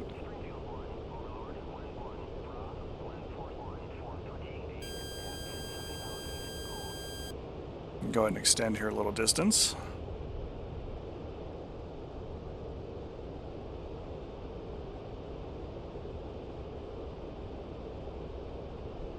Kind of want to make my run here from 15 miles or so.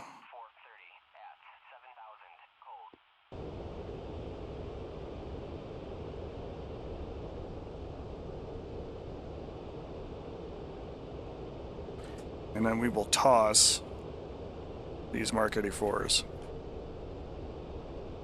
How do I get such a clean nav flare on the HUD, and how do I use the night vision goggles? Well, the biggest thing here for the nav flare is, I'm going to pull up the flashlight here for a second.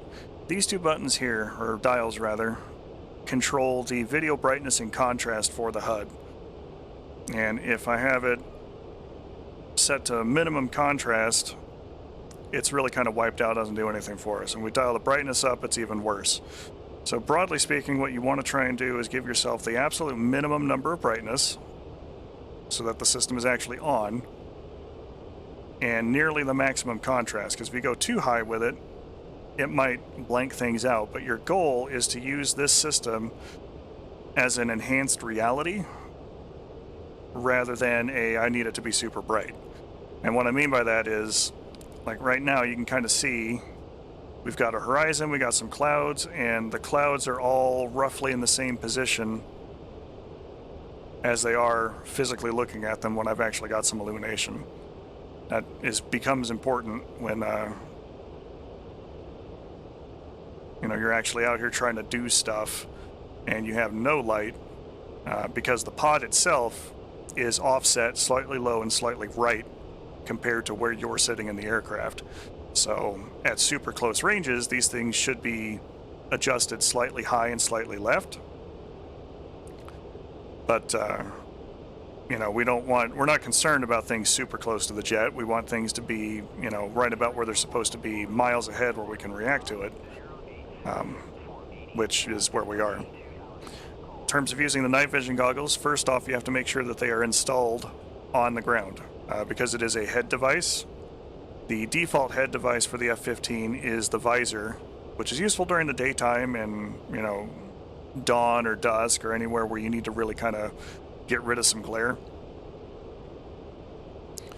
But if you don't change out the helmet-mounted device prior to takeoff, one, you don't have the night vision goggles, and two, the different filters that they actually put on some of the screens and lights to make it easier to see when you're using night vision goggles are also not placed on the aircraft. Left shift in is the default key command to pull up the night vision goggles, and I've bound to one of the switches on my throttle the gain controls for gain up and down, so I can actually fine-tune the brightness to something that makes sense and makes things work easier.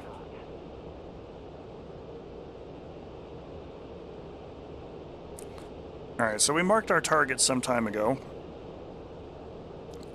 We are going to go ahead and get down very low and conduct a toss bomb attack with our Mark 84s.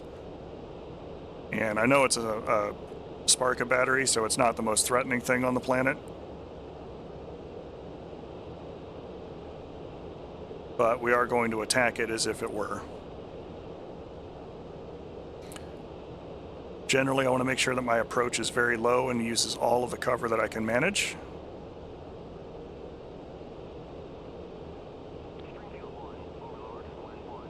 Because the goal is to not be seen, because if they can't see me, because they've got earthworks between me and them. Hi Anna, thanks for letting me know. I will probably be on Discord here in a minute or two. But anyway, if I've got terrain between me and the target and they can't see me on the way in, they can't shoot me. You know, all of the ECM and clever flying and countermeasures in the world are nice, but nothing beats terrain.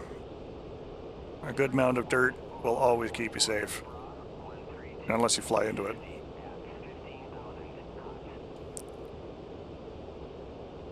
But I'm keeping my run-in under control. Throttle settings are medium right now. But as we cross here to about 17 nautical miles, I'm going to go ahead and push the throttle up to full power and full AB. Because now what I need is speed to give my bombs the distance they need to hit the target from safer standoff.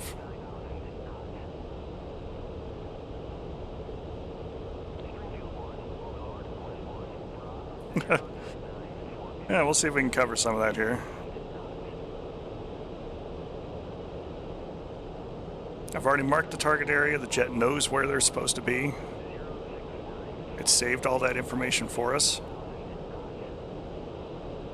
And what I tend to do is push into about 7 to 10 miles. I'm actually going to push to 7 here because I'm not dropping JDAMs, so they're not going to steer themselves. And I'm going to go ahead and execute a pull-up to about 25 degrees, and I'm going to hold it. You see the time to release coming down. A few seconds before impact, we want to make sure that we are as steady as we're going to get. At this point, the bombs have fallen off the jet.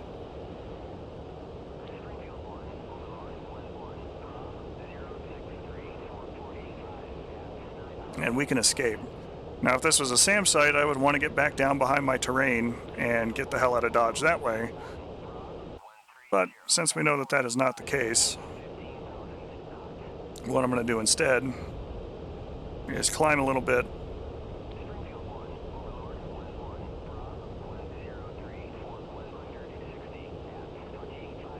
And then we'll look at it with the pod just to verify our target destruction.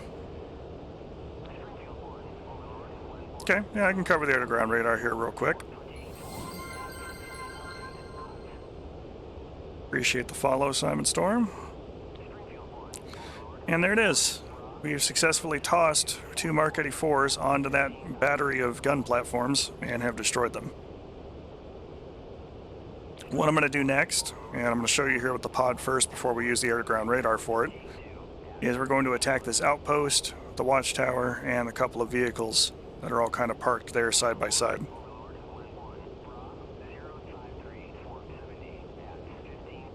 And there goes our B-1 bombers. who were also kind of attacking in the area.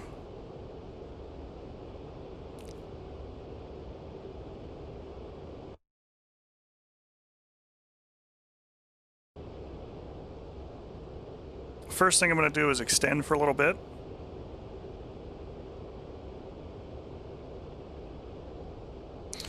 I would say, Simon, that it is still a fantastic module, even with all of the Razbam spat.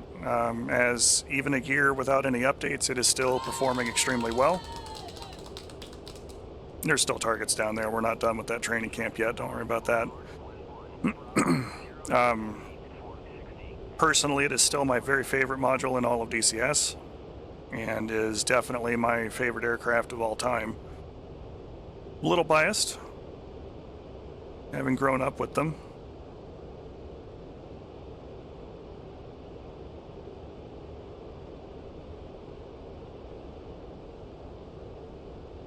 But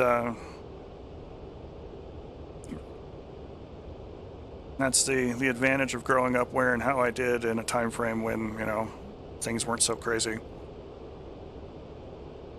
There's some desync issues between the front and back seat for programming smart bombs, but anything else on the jet works really well. Alright, so we're about 20 miles away from our target, and this is going to be for Phosphorus. We're going to go ahead and switch over to the air-to-ground radar.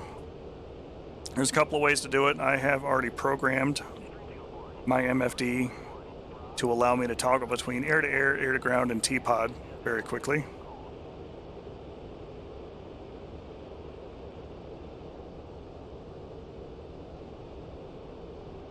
I know there was a Jane's F-15E, but I think Micropros back in the 80s did do some of those.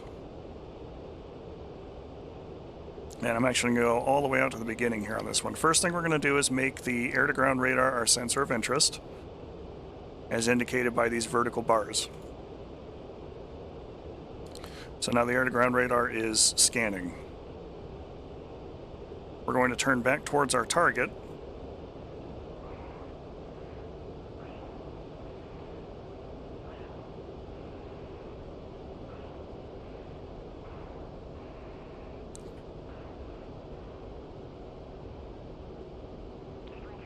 We can see our last designate point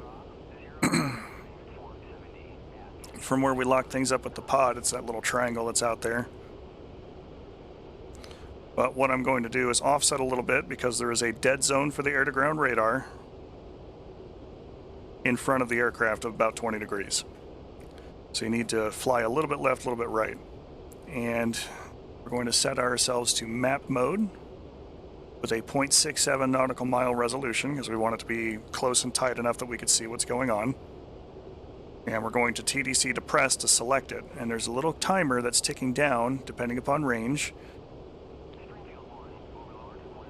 That will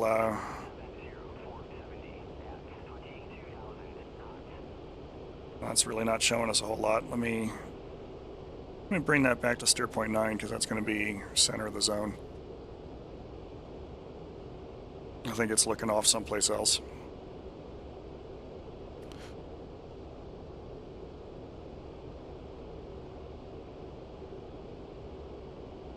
There, so now it's looking at steer point number 9, which has our mark points and everything around it. Good times.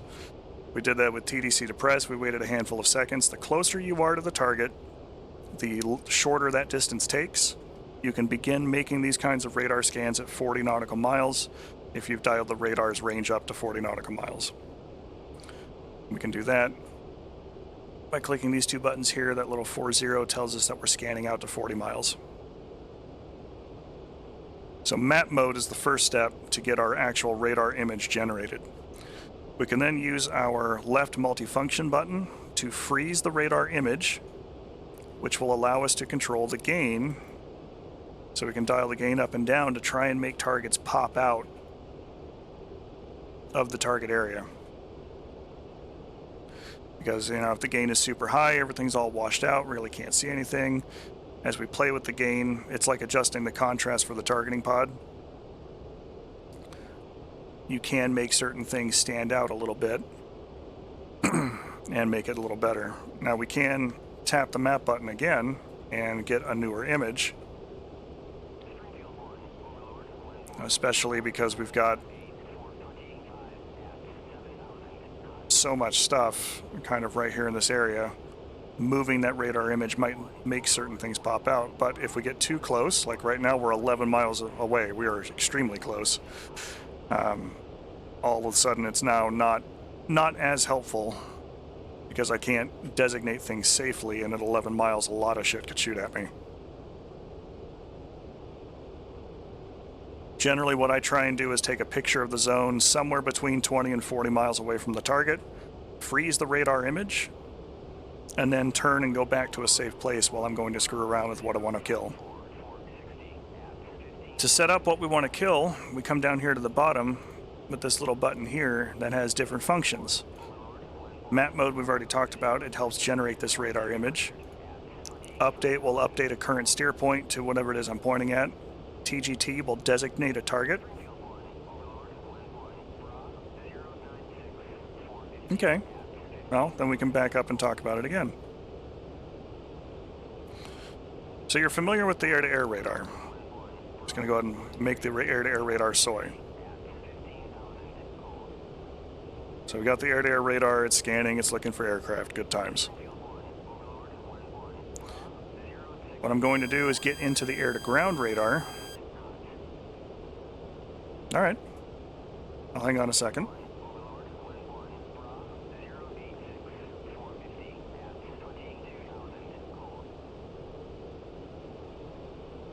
It depends. I tend to use the targeting pod when I have clear line of sight and no clouds. You can see things from a long ways off with the targeting pod. It kind of works out. If I have a general area where I know things are going to be ahead of time, you can slew the pod right over there and take a look at it. But if I've got thick cloud cover, or if I've got SAMs that are expected in the area, I want to look at it with the air-to-ground radar because the SAMs will stand out like a sore thumb. And I can give an example of that here by going to the other waypoint that we activated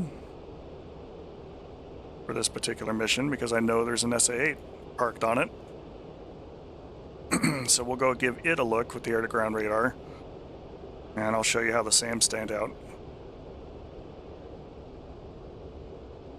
Welcome, Dustbin Samo.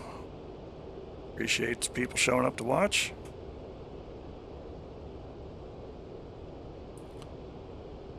In low visibility or no visibility, the radar is hands down the best way to look at something and mark your targets to kill it. Completely peerless on that. The targeting pod is nice, but you have to really kind of slew around and find things individually, where with the radar, if I sweep a target area, barring cover, like from a mountain or something literally blocking the radar signal, I can just kind of sweep it, look at it, and kill it.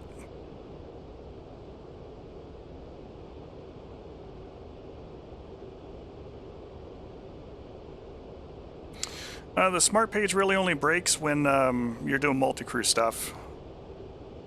So to answer that one there for Dustbin, it's been pretty stable.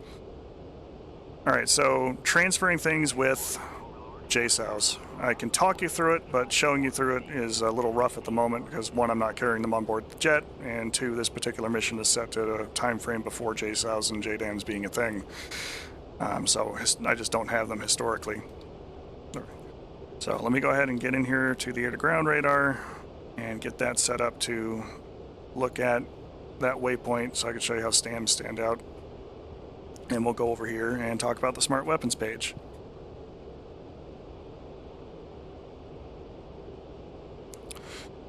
So here on the smart weapons page, you would see all of your different stations that have smart weapons on board. And this button here, second down on the left, would be marked as step to maneuver between the different stations that are available. Once you have designated something with either the radar, the targeting pod, or an actual attack waypoint as compared to a navigational steer point, this button here on the top left becomes transfer, and then whatever method it is you're using based on whatever was last designated. So if you lock something up with the radar and looked at it that way, it'll say transfer radar, TXR radar. If you locked it with the targeting pod, it'll say, TXR pod. And if you're looking at a steer point, it'll say something completely different. But again, that's you having a target waypoint already selected. At that point, it's just a matter of stepping to whatever bomb it is you want to assign to that position and hitting transfer, wait a second, and it should transition from standby or initialize to either ready, in the case of it's ready to rock and roll, or what steer point it's been assigned to. And you just step through and do that for all of your bombs, and then once they're all encoded, you can release as many of them of the same type as you like.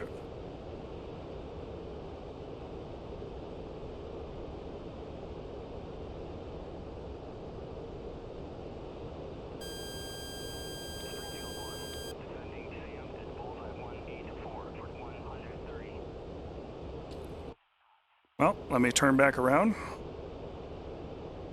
Yes, all of the circles that are there are waypoints. And in terms of using it to kind of sweep through an area and go, oh, I want to kill something there, that's a little bit less helpful, because sometimes you just don't get that kind of resolution to look down at a large-scale thing. So if you have a waypoint that is close to a target area, and you should, if you're doing strike things, or if you have a rough idea, like, all right, I'm flying around, I'm getting all kinds of radar returns, I'm pretty sure that there's something like out here. You can come to the map, hit left alt, left click, and it will give you coordinates.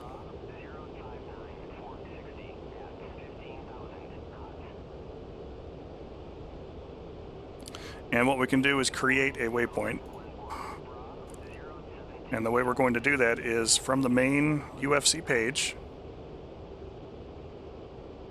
we're going to click on STR8A. There's a little button here to the left of it to enter the waypoint mode, and select a blank waypoint.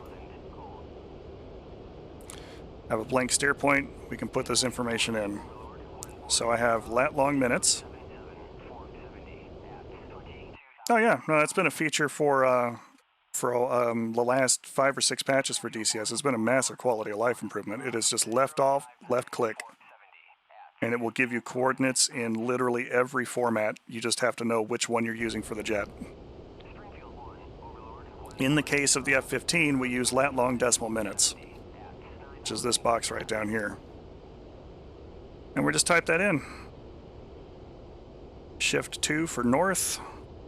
That is at 32, 55, 445, north. Shift 6 for east. 035, 48, 762, east. And the elevation is at 1814 feet. Bippity boop. So now if I queue up that steer point, which was 19? Yeah, 19. Steer point 19 is going to show up on the radar and everywhere else.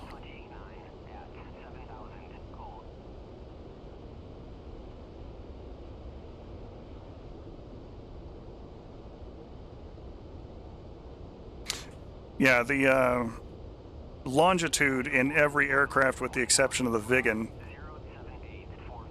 is always 3 digits. So if you're flying on like Nevada, it'll be 115 west or 116 west, depending upon where you're at. For just about any of the other maps except for South Atlantic, it's always going to have a leading 0. So yeah, now we've got waypoint 19 here. I can queue up 19 and tell the radar I want to look at waypoint 19. It'll put crosshairs right on it. So now I can select map mode for my air-to-ground radar. TDC to press for waypoint 19. We're going to wait a handful of seconds here while it grabs that information. And now I'm going to freeze that image with our left multifunction button. And we can play with the gain. And this is how SAMs stand out in the air-to-ground radar. They have these long lines. Set that back to target. They have these little long bright lines that stretch out from the center point of where the radar is emitting from. So if I just move my little cursor up just a little bit and TDC to press while I'm in target mode, which is this TGT down here in the bottom corner, there's my designate, and it will now slew all of my sensors to look at that point. Yes, correct. Hey, Stitch. So now I can come back out here to my pod and make it the sensor of interest, and if I zoom in, lo and behold, there's our little guy right here.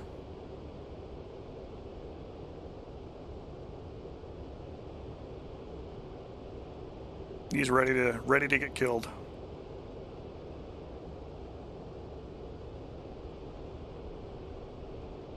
Yes. Once you designate a target with the radar, it will automatically cue all other sensors on board the jet to look in that spot.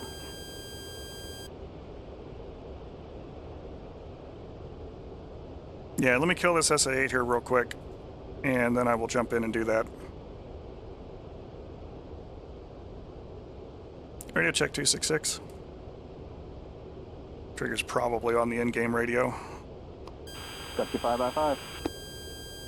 Still doing teaching things there, Trigger, but I do have you here. Attacking the SA-8 over at the CAS objective now. Yeah, I'm just finishing off the boat mission right now. Sounds good.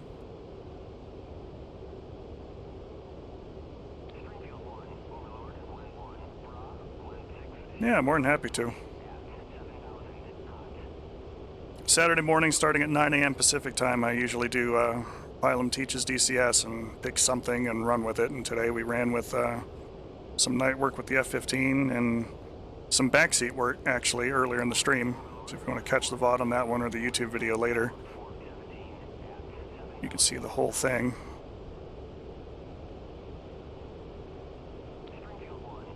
Right now I'm on the Pantheon Initiative main server. It's where we tend to fly. Those are open to the public.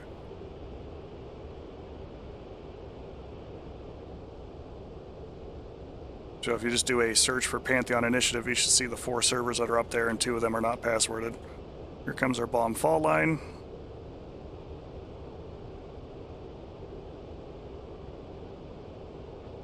Triple pair. 40 seconds to impact. We're up at 23,000 feet, so we're not going to get touched by anything there. But yeah, as we get closer, you can see clearly in the pod that is an SA-8 OSA, surrounded by some gun platforms, and has a Ural truck there to rearm it. Nice work, Trigger.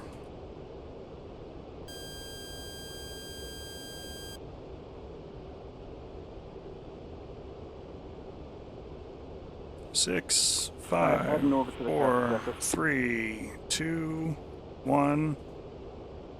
Kaboom.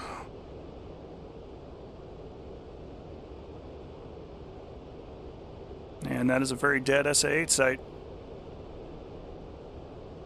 SA-8's been dealt with at the cast objective, however the artillery pieces, the armor, and the SA-13 is not. Roger that, I'll see if I can get the 13. I have total faith in you, sir. Glad someone does. Alright, so steer points in the jet. There are several different steer point channels that you can use for the F-15. Probably one of the most important is steer point Bravo, which will always lead you back to where you first align the jet. So if you are on a server or flying in a place where you don't have either a tack-in or a waypoint laid already, or where your home base was, steer point Bravo will always take you home. And you can just access that by hitting the shift button and 3, which is the B, and then going to steer point Bravo. In order to get back to your normal waypoints, you will need to select a waypoint and its channel, which is Alpha for most of the waypoints. And now you're back up on steer point, Alpha in your regular flight path. To make, create, or do anything else with waypoints, on the main UFC page, we're going to tick the little button next to STR-19A right now, but whatever waypoint you're currently flying towards will be there. And at this point, you can select any other waypoint, and it will show you whatever its coordinates are. In this case, we're going to make a brand new waypoint, and we know 19 was our last empty one, so 20 should also be empty. And I'm just going to pick a spot.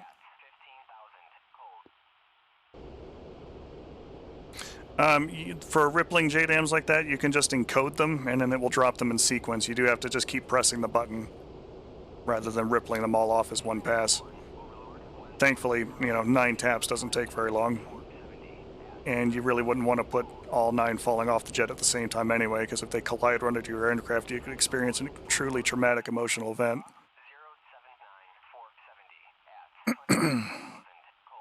So I'm going to make a new waypoint for Haifa. I'm just going to put it right here. So we hold left alt, we left click, we have our coordinates. Presumably that you could have somebody telling you the coordinates as well, and it would work out the same way. So if you've got somebody who's like, I've got a target, it's over here, it's at this spot, let me read you some coordinates, you can listen to them and just type it in as they tell you.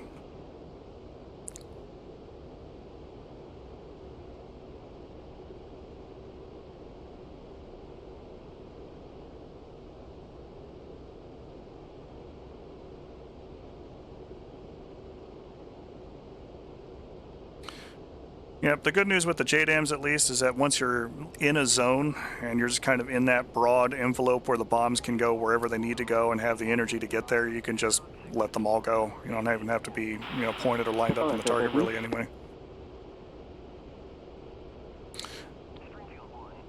Let me put myself in an altitude or an autopilot hold here real quick. There we go, we're in attitude hold, so we'll just keep doing circles right here. Alright, back to adding in a steer point.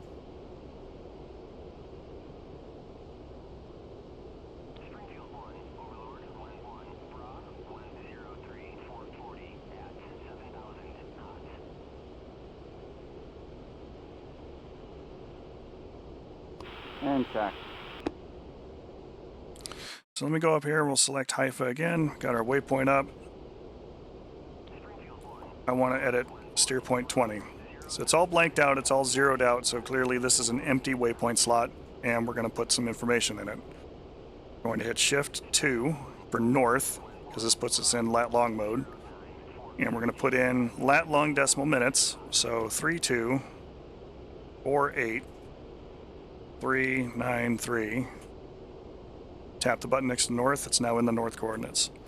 We're going to put our easting in, so Shift 6, which will pull up the east. And it says 3502, but remember, longitude is always 3 digits, so if there is not 3 digits there, it always has a leading 0. So 0, 35, 02, 719 east. And its elevation is 20 feet.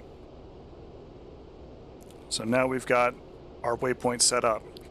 To convert this from a normal waypoint, which is just steering information, to an attack waypoint, which will automatically slew all your sensors and allow you to target something with a JDAM via using a waypoint rather than, locking it up with the radar or designating a spot with the pod. We type in the waypoint's number, and we hit this little decimal, and then hit the button next to steer point 20A to turn it from 20A to steer point 20 decimal A. And what that will let us do, because if you just type 20 like you would for finding any other waypoint, the computer errors out and says I don't have anything there. Well, that's because it is 20 decimal. And as long as you are in air-to-ground master mode, it will now slew your pod to look at that point. You have iron bombs you want to drop, it will provide you automatic release mode, flight cues to get there. And if it's a JDAM, you could go to the smart weapons page at this step, select what bomb you want to use, and transfer the information from the waypoint system to the pod, or to the bomb. That is correct, yes. STR number decimal is target waypoint. And just if it's alpha, I mean, you could even do it for Bravo. Like if we wanted to do a new Bravo steer point, we could do to Bravo. And we could go, you know, input whatever information we in there we want, which we'll just go ahead and call this airport. This little cross section here, we'll call this our point. So we have steer point 2 Bravo, north, 32, 35, 822. You can store an absurd number of waypoints in this jet. East, 035, 4 or 14, 064, east, 180 feet, bing bong, and 2 Bravo decimal. Alright, so it won't actually let me use a decimal point for Bravo, so I guess those are alpha channel only waypoints, which is fine. But at this point, 20 decimal alpha is selected. The pod shows 20 decimal is selected. And if I zoom in a little bit, that looks like the end of the runway right there at that airbase. Good time. If I go steer point 2 Bravo for the pod and slew it that way, there's the other base at the other point that we looked at. This isn't automatically an attack waypoint, so I would have to designate the target in order to start transferring information over. But you can, at the very least, create a waypoint to look at something and skew sensors over to it.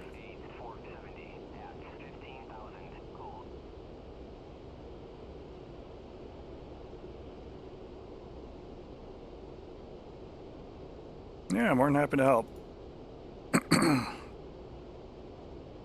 Alright, steer point Bravo with no number is going to be Ramat David, which has a TACAN of 84 X-ray. We'll just go ahead and make sure that's on, and it is.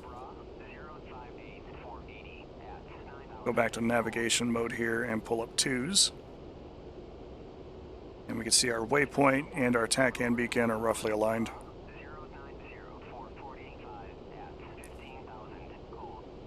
205 is RTB to Vermont David.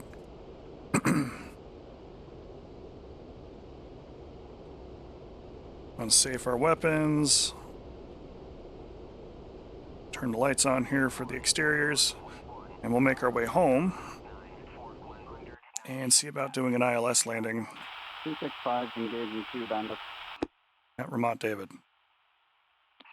Vermont David has an ILS channel of 111.10 for runway 33. So we're going to set up our ILS so that we can get steering needles just in case the weather was awful enough that we couldn't clearly see the aircraft, or the runway rather, either with our nav FLIR system or our night vision goggles. It's actually a second page on the UFC. So we're going to go from the main page to hit menu again, and we have this ILS page here. Hit the ILS button.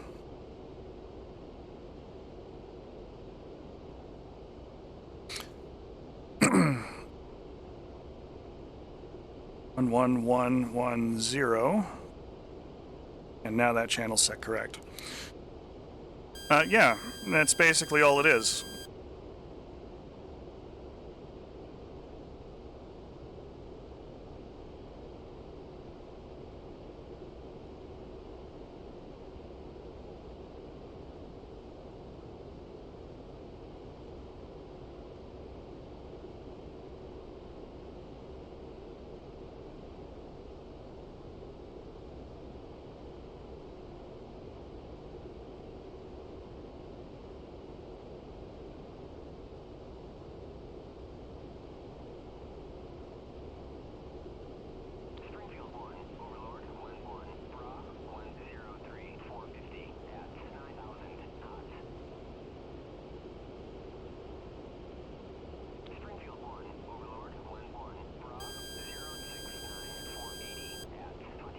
And an ad break going on here. It looks like we might have a minor internet hiccup, so we'll see if that holds together.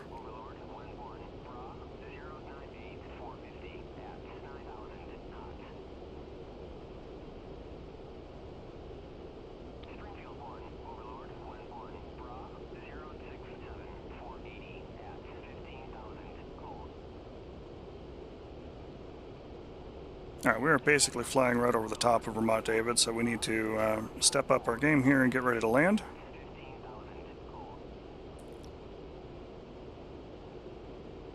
Alright, let's go ahead and convert this down to our HSI. And we're going to take it out of autopilot mode and use either ILST or ILS-in. Set the runway heading on the selector. Here's Vermont David. We're just going to go ahead and extend out here towards the south, and we'll turn around and bring her on home.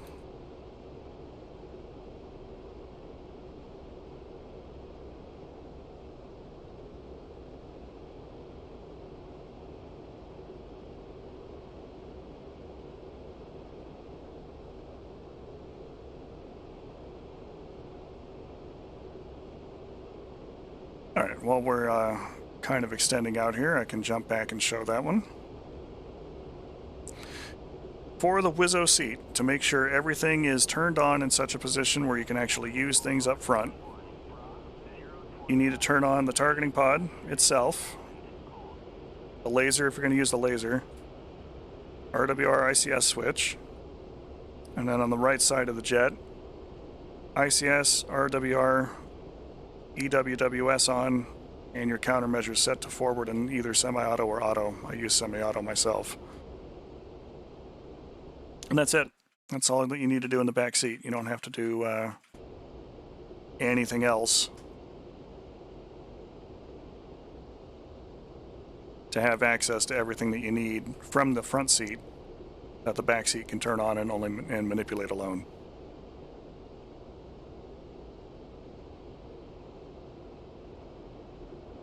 It's one of the reasons why the jet doesn't have an AI, is so much of it is usable without it.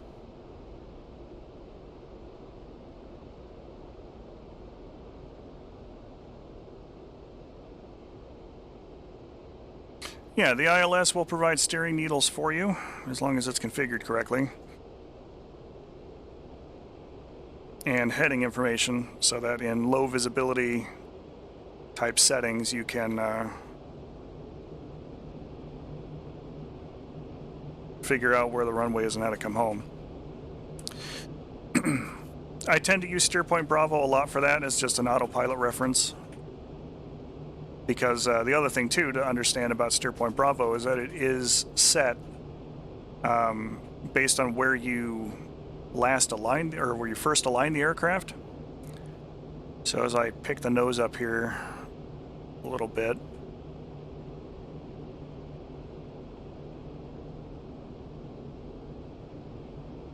you can see where Steer Point Bravo is very much offset from the runway, because that's where my aircraft started.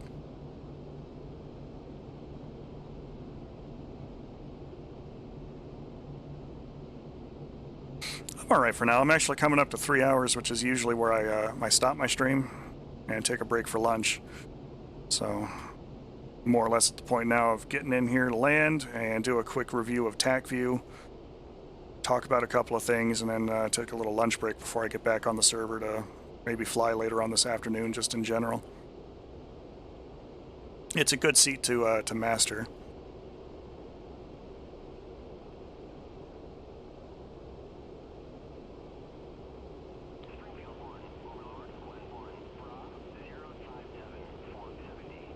Resume an attack on CAS objective.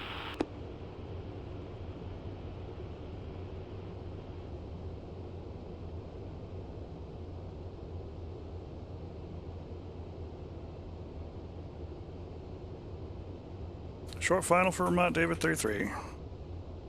I'm actually very, very, very fast. Actually going to abort it and go back around. I was way off my glide slope for that one. That's fine, we can just go right into an overhead. Nice, Simon. Okay. Your autopilot doesn't work when you've selected altitude, or when you spawn hot, your aircraft constantly pitches higher than normal. That sounds like either a control input problem or maybe a trim issue, which could be causing those things there.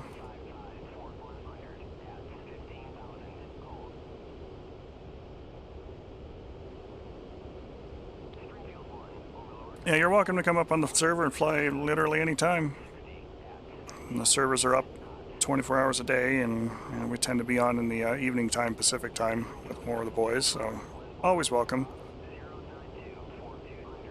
SRS should be running the same IP as the server. It may not auto-connect you there, though. But for the autopilot, if you are in air-to-air mode, you can't you can't do navigation steering mode.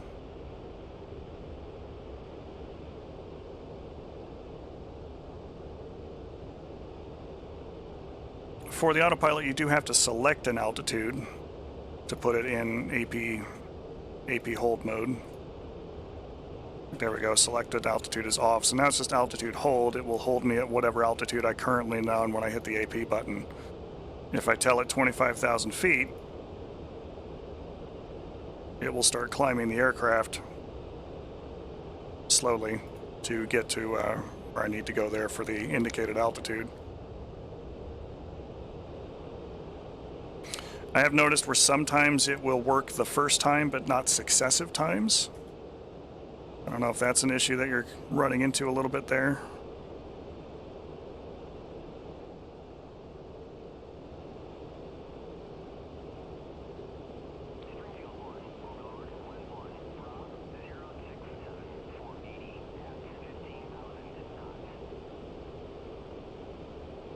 Okay, now this should be a little bit better controlled. I'm also super light because I'm down to 7,000 pounds of gas. Throw the speed brake out here, and we'll get ourselves lined up. But yeah, the first thing for ILS to make sure that it works is that a base has to have an ILS transmitter on it. Alright, RTB. Roger, I'm 5 miles out.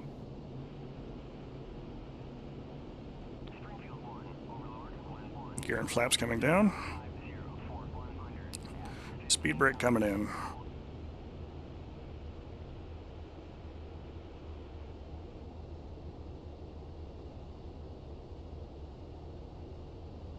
Because if a base doesn't have an ILS transmitter, understandably you will not get needles for it, and you're just kind of on your own. It's also important when you are selecting on the map the air base that you're wanting to look at, that you pay attention to which runway actually has the beacon on it, because if you're lining up on the opposite end of it, you're not going to get accurate information for what you want to fly.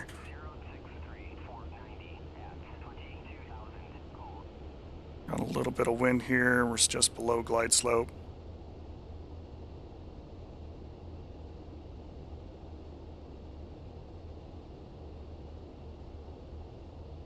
The F-15C is a single-seat air superiority fighter, and the biggest mantra that it has had throughout its career is not a pound for air-to-ground. It is exclusively an air-to-air platform and has no air-to-ground capability, whereas the F-15C was the replacement for the F-111 Aardvark in the same sort of low-altitude interdictor role, which is why it's got the terrain-following radar, it's got the bomb carriage, it has the extra conformal fuel tanks to give it some extra gas over the standard model F-15. But the F-15C is exclusively an air-to-air platform.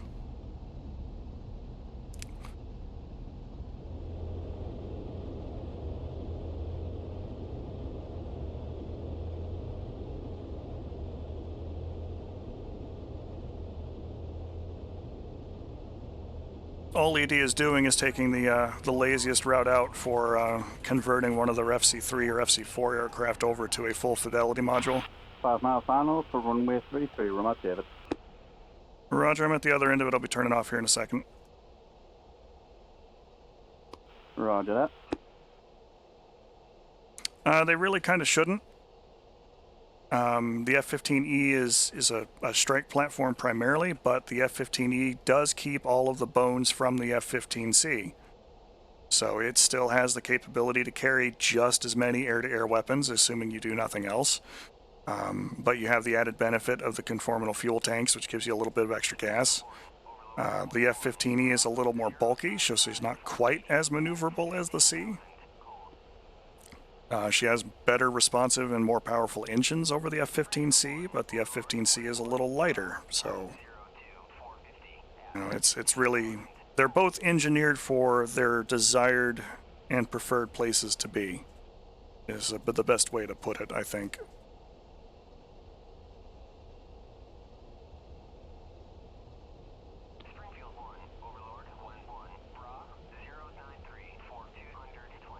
The I model is an Israeli version of the F-15E Strike Eagle,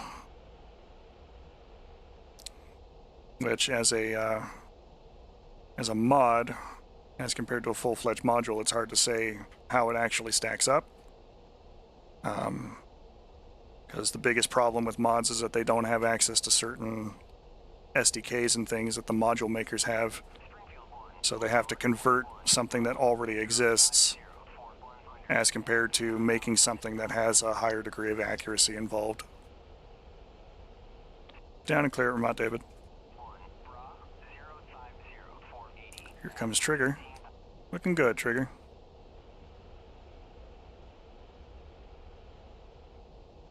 All wheels down, brakes applied. I know the I variant has access to things like harm, whereas the E model will not, because we just didn't carry them on ours. We had F-16s for that kind of work. Really didn't need it at all. One day if Razbam gets paid, they will have, or should have, access to things like Mavericks, as the National Guard birds used to carry things like that. The GBU-15 and AGM-130 are fun weapons that I'd like to put downrange at some point, especially with the data link pod and having the Wizzo being able to steer them for terminal guidance. That'd all be really nice stuff to do. New capabilities. An AGM-130 is just a GBU-15 with a rocket motor on it. If Razbam gets paid and they go through what they're supposed to go through with it, what they promised from the outset was we were going to get the Suite 4 Plus that we got now. We were also going to get and that one's varied for like 2005-ish. They were also supposed to provide us a variant that is about 2015, which would have the Jehikmas, the 9X, and a lot of other fancy bells and whistles.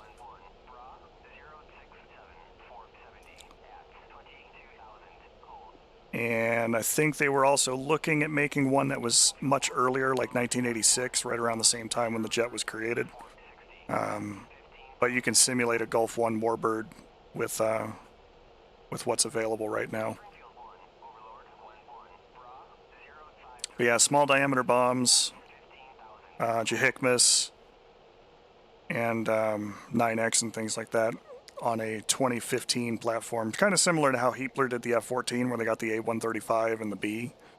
And soon the version of the B that has like the Sparrowhawk system and some of the digital upgrades attached to it.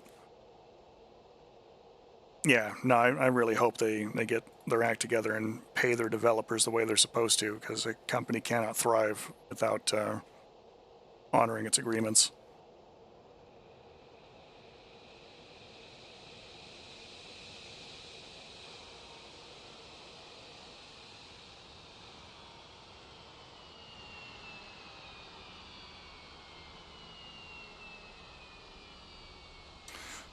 But yeah, just to go through the armaments here real fast.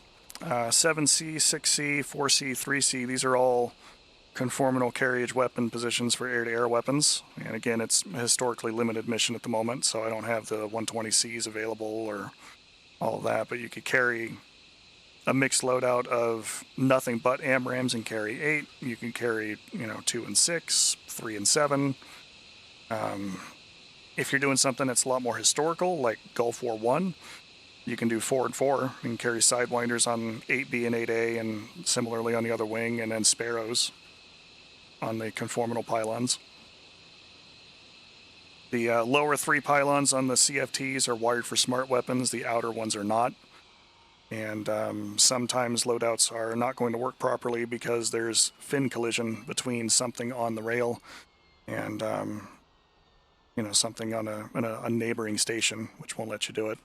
We're supposed to get GBU-27s at some point too, which are, I believe, 3,000-pound class laser-guided bombs. And the biggest advantage that the 27 has is that it has smaller fins, which allows it to fit inside the bomb bay of like an F-117, or, in the case of the F-15, allow it to be carried on the glove stations 8 and 2 without providing any kind of fin collision for Sidewinders or AMRAAMs carried on the the missile rails on the same pylon. So that would be a nice feature to have as well. Handful of weapons are missing still, but hands down, growing up on Nellis, having got to sit in one of these aircraft from Gulf War I as a young kid, the Strike Eagle is definitely home. It's definitely, very much the happy place. Almost 10-year-old me had a fantastic field trip there to the flight line to do those things.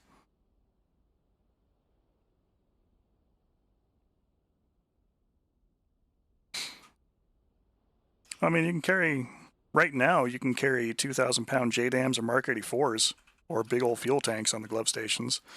Like the GBU-27 being a heavier bomb is a longer bomb of about the same diameter as a Mark 84. So it fits. It absolutely fits. That pylon's rated up to 3,000 pounds.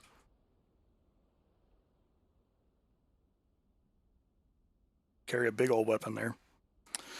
But with that, folks, let's go ahead and close things out as we're near the 3-hour mark for the stream. And we're just going to do that in the way that we always do here in this household. You can catch this and other VODs there on the YouTube channel and at Pilum Ramar. This one should be uploaded later on today, and if for whatever reason I had internet disconnects during the stream, I've been recording it the whole time too, so I'll just upload that version to YouTube and go from there. You can, if you have Amazon Prime, get a free Twitch subscription of your choice. If you choose to spend that here, that's fantastic, and I very much appreciate it, and I'm certainly more likely to do more one-on-one work with you off the clock if that's what you'd like to do. But if you don't, that's up to you. That's your thing, and that's okay too. I don't need it, so it's all icing on the cake. If you feel that you would like to, that's on you. As far as our upcoming events, this was Saturday morning, Pilum Teaches DCS. Our next stream is a twofer on Monday afternoon and evening, where we're just going to go up and fly around with the boys on DCS Monday, and follow it up with classic DOS-based games at 9 p.m. The game that we got this week is going to be Ultima Underworld. I'm going to be starting that one, which I've not actually played, despite, growing up in an era where that was going to be the newest and latest, greatest thing.